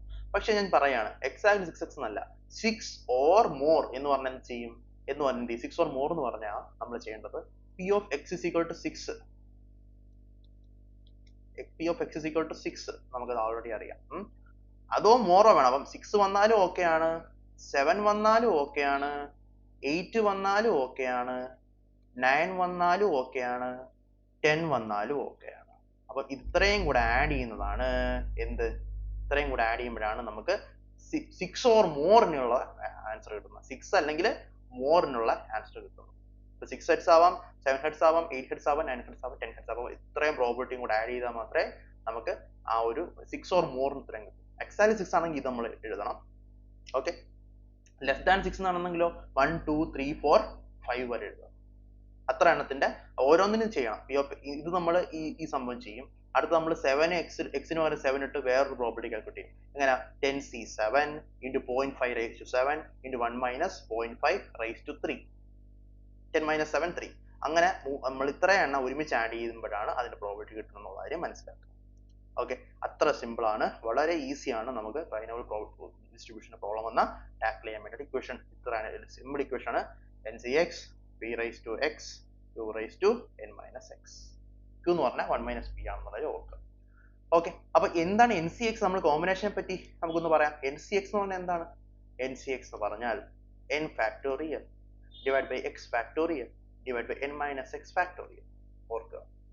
ഓക്കെ, അറിയായിരിക്കും, നമ്മൾ പ്ലസ് ടുവിലൊക്കെ പഠിച്ചിട്ടുള്ളതാണ്. എന്നൂടെ പറയാം, n factorial divide by x factorial divide by n minus factorial, n minus whole factorial. അതാണ് ഈ പറഞ്ഞേക്കുന്നത്, ഇവിടെ നമ്മൾ ചെയ്തിരിക്കുന്നത്. ഓക്കെ അല്ലേ? സിമ്പിൾ അല്ലേ? അതാണ്. അങ്ങനെ നമുക്ക് 210 ഡിവൈഡ് ബൈ 1024 എന്നായിരിക്കും ഈ ഒരു പ്രോബ്ലത്തിന്റെ ആൻസർ കിട്ടുന്നത്. അതുപോലെ 6 പ്ലസ് ഒക്കെ വന്ന് വേറെ ടേം ഒക്കെ ചോദിച്ചാലും നമുക്ക് ചെയ്യാൻ ഇപ്പൊ അറിയാം.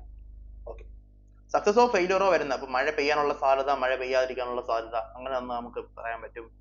അല്ലെങ്കിൽ അങ്ങനെ പല രീതിയിൽ നമുക്ക് പറയാൻ പറ്റും. പക്ഷെ അത് നമുക്ക് ക്വസ്റ്റ്യൻ കാണാൻ മനസ്സിലാക്കണം, എത്ര ടൈംസ് ഉണ്ടെന്ന് നമ്മൾ നോക്കുക. ഓക്കെ, ഇനി വേറെ രീതി ചോദിക്കാം. എ ഫെയർ കോയിൻ ടോസ്റ്റ് 10 ടൈംസിന് ഇക്വലന്റ് ആണ് എന്ത്? 10 കോയിൻ ഒരു പ്രാവശ്യം ടോസ് ചെയ്തെന്ന് പറഞ്ഞാൽ 10 കോയിൻ ഒരു പ്രാവശ്യം ടോസ് ചെയ്തെന്ന് പറഞ്ഞാൽ നമുക്ക് n10 എന്ന് തന്നെ വിളിക്കാൻ പറ്റും. അത് ശ്രദ്ധിക്കുക. എന്നിട്ട് അതിനകത്ത് 6 ഹെഡ് വന്നു വരാനുള്ള പ്രോബിലിറ്റി എത്ര? 10 ഹെഡ് നമ്മൾ 10 കോയിൻ ഒരുമിച്ച് ടോസ് ചെയ്ത് താഴോട്ട് ഇട്ടപ്പോഴത്തേക്ക് 6 ഹെഡ് വരാനുള്ള പ്രോബിലിറ്റിക്ക് സെയിം ആയിരിക്കും. ഒരു കോയിൻ 10 പ്രാവശ്യം ടോസ് ചെയ്യുന്നതും 10 കോയിൻ ഒറ്റ പ്രാവശ്യം ടോസ് ചെയ്യുന്നതും തമ്മിൽ ഒരു വ്യത്യാസവും ഇല്ല, മാത്തമാറ്റിക്കലി അല്ലെങ്കിൽ പ്രോബിലിറ്റി. ഓക്കെ അല്ലേ? സിമ്പിൾ അല്ലേ? അതാണ് നമ്മുടെ നമ്മുടെ ബൈനോമിയൽ തിയറം, ബൈനോമിയൽ ഡിസ്ട്രിബ്യൂഷൻ. മനസ്സിലായല്ലോ? ഇനി അടുത്തത് നമുക്ക് പഠിക്കാനുള്ളത് എന്താണ്? പോയിസൺ അല്ല, ഇതിന്റെ മീനും വേരിയൻസും കണ്ടുപിടിക്കണം. മീൻ കണ്ടുപിടിക്കാൻ നമുക്കറിയാം, n into p മൾട്ടിപ്ലൈ ചെയ്താൽ മീൻ കണ്ടുപിടിക്കാൻ pറ്റും. പറഞ്ഞു npq, n into p into 1 minus p multiply ചെയ്താൽ നമുക്ക് വേരിയൻസ് കണ്ടുപിടിക്കാൻ പറ്റും. അതിന്റെ റൂട്ട് എടുത്ത് സ്റ്റാൻഡേർഡ് ഡീവിയേഷൻ കണ്ടുപിടിക്കാൻ പറ്റും. കൂടുതൽ പറയേണ്ട കാര്യമൊന്നുമില്ല. ഇനി അടുത്ത ക്വസ്റ്റ്യൻ പോയിസൺ ആണെന്ന് നമ്മൾ മനസ്സിലാക്കുന്നത് ഈ ഒരു സാധനം 4 per hour consumer services 4 per hour അങ്ങനെയൊക്കെയുള്ള per hour എന്നൊക്കെ പറഞ്ഞു തന്നിരുന്നെങ്കിൽ അവിടെയാണ് നമുക്ക് പോയിസൺ ഡിസ്ട്രിബ്യൂഷൻ ഉള്ള കാര്യം നമുക്ക് മനസ്സിലാക്കാൻ പറ്റും. പിന്നെ മിക്ക കേസുകളിലും ഇത് അപ്പൊ തന്നെ പറയും, assume the arrivals follow a poison distribution already പറയും. അതുകൊണ്ട് നമുക്ക് വലിയ പ്രശ്നം വരില്ല. പക്ഷെ പറഞ്ഞില്ലെങ്കിലും ഇങ്ങനെയൊക്കെ വരുന്ന ക്വസ്റ്റ്യൻസിലാണ് നമുക്ക് പോയിസൺ ഡിസ്ട്രിബ്യൂഷൻ ആണെന്ന് മനസ്സിലാക്കുക. ഓക്കെ, ചോദിച്ചേക്കുന്ന രണ്ട് ക്വസ്റ്റ്യൻസ് എന്തൊക്കെയാണ്? What is the probability that exactly 3 customers arrive in an hour? ഇപ്പൊ ചോദിച്ചേക്കുന്നത് എന്താ? P of x is equal to 3 ആണ് ചോദിച്ചേക്കുന്നത്. മീൻ വേരിയൻസ് സ്റ്റാൻഡേർഡ് ഡീവിയേഷൻ കണ്ടുപിടിക്കാം. ഓക്കെ, എങ്ങനെയാണെന്ന് അറിയാമോ ചെയ്യുന്നത്? വളരെ വളരെ സിമ്പിൾ ആണ്. ലാംഡ 4 അറൈവൽസ് പെർ അവർ എന്ന് പറഞ്ഞ സാധനം ഉണ്ടല്ലോ, അവനാണ് നമ്മുടെ ലാംഡ. അതാണ് mean number of occurrence in the interval. Average number of customers arrival at service is 4 per hour. അപ്പൊ അവിടെ നിന്ന് തന്നെ പറയാം മീൻ എന്ന് പറയുന്ന ലാംഡ എന്ന് പറയുന്ന ലാംഡ തന്നെയാണ് വേരിയൻസും. നമ്മൾ പറഞ്ഞു മീനും വേരിയൻസും ഒന്നാണ്, പോയിസൺ നമ്മൾ പറഞ്ഞു രണ്ടിന്റെയും വാല്യൂ 4 ആണെന്നുള്ള കാര്യം നമുക്ക് മനസ്സിലായി. പിന്നെന്താ ചെയ്യാം? പിന്നെ നമ്മുടെ ഇക്വേഷൻ നമ്മൾ കൃത്യമായിട്ട് മനസ്സിലാക്കണം. നമ്മുടെ ഇക്വേഷൻ ഇതാണ് equation. Lambda raise to X E raise to minus lambda divide by X. ആ ഇക്വേഷൻ കാണാൻ പഠിക്കുക, വേറെ വഴിയൊന്നുമില്ല. ലാംഡ ഈ ഇക്വേഷൻ കാണാൻ പഠിക്കുക, ഈ ഇക്വേഷൻ കാണാൻ പഠിക്കുക. ഈ ഇക്വേഷനിൽ നിന്ന് ഡയറക്റ്റ് പ്രോബ്ലം വരാനുള്ള സാധ്യത കുറവാണ്. നമുക്ക് ഗ്രാഫിനകത്ത് നേരത്തെ കാണിച്ച ആ ഒരു ബെൽ ഷേപ്ഡ് കർവിനകത്ത് ചോദിക്കുന്ന ടൈപ്പ് ഓഫ് ക്വസ്റ്റ്യൻസ് വരാനാണ് കൂടുതൽ സാധ്യത വരുന്നത്. അപ്പം ഇത് ഒരു ഇക്വേഷൻ ആണ്. അതുപോലെ ഇത് അടുത്ത equation lambda raise to X E raise to minus lambda X factorial. Okay, അപ്പം ഇവിടെ lambda raise to X E raise to minus lambda X factorial. ഈ കേസിൽ ലാംഡ എന്താ 4. കെ എന്ന് പറയുന്ന നമ്പർ ഇപ്പം അവർ പറഞ്ഞ ഇത്ര നമ്പർ ഓഫ് ഒക്കറൻസസ് വരുന്നുണ്ട്, അതിന്റെ പ്രോബിലിറ്റി ചോദിച്ചേക്കുന്നത്. എത്ര അവർ പറഞ്ഞേക്കുന്ന പ്രോബിലിറ്റി? എക്സാക്ട്ലി 3 കസ്റ്റമേഴ്സ് വരാനുള്ള പ്രോബിലിറ്റി ആണ് ചോദിച്ചേക്കുന്നത്. ഓക്കെ, അതേസമയം ലെസ് ദാൻ 3 എന്ന് പറയുകയാണെങ്കിൽ P of X is equal to 0 നമ്മൾ ചെയ്യണം, plus P of X is equal to 1 നമ്മൾ ചെയ്യണം, plus P of X is equal to 2 നമ്മൾ ചെയ്യണം. എങ്കിലേ നമുക്ക് ലെസ് ദാൻ 3 കിട്ടും. ലെസ് ദാൻ ഈക്വൽ ടു 3 ആണെങ്കിൽ നമ്മൾ plus P of X is equal to 2 കൂടെ ചെയ്യും. 3 ഓരോ പ്രാവശ്യം ഇതേ ഇക്വേഷൻ തന്നെ നമ്മൾ സബ്സ്റ്റിറ്റ്യൂട്ട് ചെയ്താൽ മതി. അതിനകത്ത് നമ്മുടെ നമ്പേഴ്സ് മാറുന്നേ ഉള്ളൂ, എക്സിന്റെ വാല്യൂ മാറുന്നേ ഉള്ളൂ, വേറെ മാറ്റമൊന്നും വരില്ല. ഓക്കെ, അങ്ങനെ നമുക്ക് 3 വരുമ്പോഴത്തേക്ക് സബ്സ്റ്റിറ്റ്യൂട്ട് ചെയ്ത് കഴിഞ്ഞാൽ നമുക്ക് ചെയ്തെടുത്താൽ ആൻസർ നമുക്ക് ഇതായി കിട്ടും. ഇനി നമുക്ക് മീനും മീഡിയനും വേരിയൻസും കണ്ടുപിടിക്കാൻ വേണ്ടി നോക്കാം. മീൻ എന്താ? ലാംഡ. വേരിയൻസ് എന്താ? അതും ലാംഡ തന്നെ. അപ്പോ ഈ സ്റ്റാൻഡേർഡ് ഡീവിയേഷൻ കൂട്ടാം. അപ്പം 4 4 2 എന്നുള്ളതായിരിക്കും നമ്മുടെ 4 4 2 ആയിരിക്കും നമ്മുടെ മീൻ വേരിയൻസ് സ്റ്റാൻഡേർഡ് ഡീവിയേഷൻ. ഓക്കെ, ഇനി അടുത്തത് നമ്മുടെ normal ഡിസ്ട്രിബ്യൂഷൻ്റെ lifespan of the type of LED bulb follows normal distribution with a mean of 1000 hours and standard deviation of 100 hours. Mean 100 hour ആണ്, സ്റ്റാൻഡേർഡ് ഡീവിയേഷൻ എത്രയാ, സോറി മീൻ 1000 hour ആണ്, standard deviation 100 hour ആണ്. ഇങ്ങനെയാണ് question പറയുന്നത്. What is the proportion bulb last between 900 hours and 1100 hours? അപ്പൊ ഇത് നമ്മൾ അത് നമ്മൾ എന്താ കണ്ടുപിടിക്കാമോ, ഈ പറഞ്ഞ മീൻ ഉണ്ടല്ലോ, mean plus or minus something ആണ്, പ്ലസ് ഓർ മൈനസ് സംതിങ് ആണ് ഈ പറഞ്ഞേക്കുന്ന സാധനം, അത് കണ്ടുപിടിക്കാതെ. ഓക്കെ, അപ്പം 1000 പ്ലസ് ഓർ മൈനസ് 100 ആണ് എന്ന് ഞാൻ പറഞ്ഞത്. കാരണം 1000 പ്ലസ് 100 1100, 1000 മൈനസ് 100 900. അപ്പൊ 1000 പ്ലസ് 100 ആണ് ഈ വരുന്നത്, നമുക്ക് മനസ്സിലായി.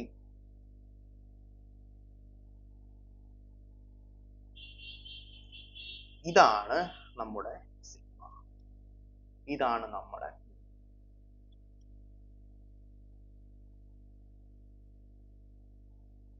ഓക്കെ. അപ്പൊ നോക്കിക്കോളൂ, ഈ 900 എന്ന് പറഞ്ഞാൽ മ്യൂ മൈനസ് സിഗ്മ, 1100 എന്ന് പറഞ്ഞാൽ മ്യൂ പ്ലസ് സിഗ്മ. ഇത് range 900 to 1100 correspond to 1 standard deviation from the mean. മീനിൽ നിന്ന് 1 സ്റ്റാൻഡേർഡ് ഡീവിയേഷൻ എപ്പാർട്ടാണ് നിൽക്കുന്നത്. മീൻ 100 ആണ്, അതിൽ നിന്ന് 1 സ്റ്റാൻഡേർഡ് ഡീവിയേഷൻ എപ്പാർട്ടാണ് ഈ സംഭവം നിൽക്കുന്നത്. ഓക്കെ, അപ്പോ എന്താ മനസ്സിലാക്കാൻ പറ്റിയത്, നമ്മൾ നേരത്തെ കാൽക്കുലേറ്റ് വരുന്നു, ഒരു സ്റ്റാൻഡേർഡ് ഡീവിയേഷൻ പ്ലസോ മൈനസോ ഒരു സ്റ്റാൻഡേർഡ് ഡീവിയേഷൻ വന്നാൽ ഫ്രം മീൻ സ്റ്റാൻഡേർഡ് മീനിൽ നിന്ന് standard deviation plus or minus 1 വന്നാൽ 34 പ്ലസ് 34 ആയിരിക്കും നമ്മുടെ ആൻസർ. അത്രയേ ഉള്ളൂ, ആൻസർ അത്രയേ ഉള്ളൂ. 68% ആയിരിക്കും നമ്മുടെ ആൻസർ.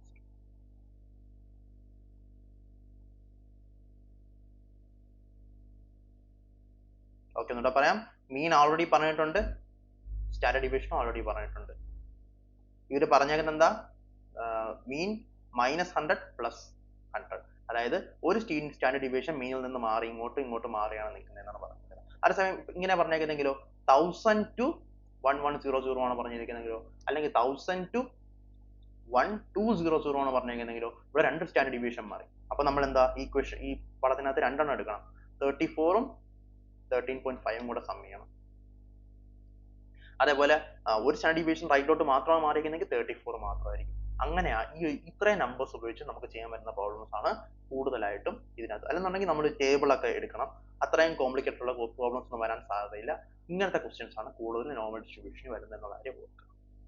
അപ്പൊ അതാണ് നമ്മുടെ 9 കൺസെപ്റ്റ് ഓഫ് പ്രോബിലിറ്റി. ഒരുവിധം നല്ല ക്രാഷ് എന്ന രീതിയിൽ ഒരുവിധം സംഭവങ്ങളെല്ലാം ഞാൻ കവർ ചെയ്യുന്നതാണ് എൻ്റെ വിശ്വാസം. Just do problems and study more. അപ്പോൾ കൂടുതൽ കാര്യങ്ങൾ മനസ്സിലാക്കാൻ പറ്റും. അപ്പൊ അതാണ് നമ്മുടെ പ്രോബിലിറ്റി ചാപ്റ്റർ. എല്ലാവർക്കും എല്ലാം മനസ്സിലായെന്ന് വിചാരിക്കുന്നു.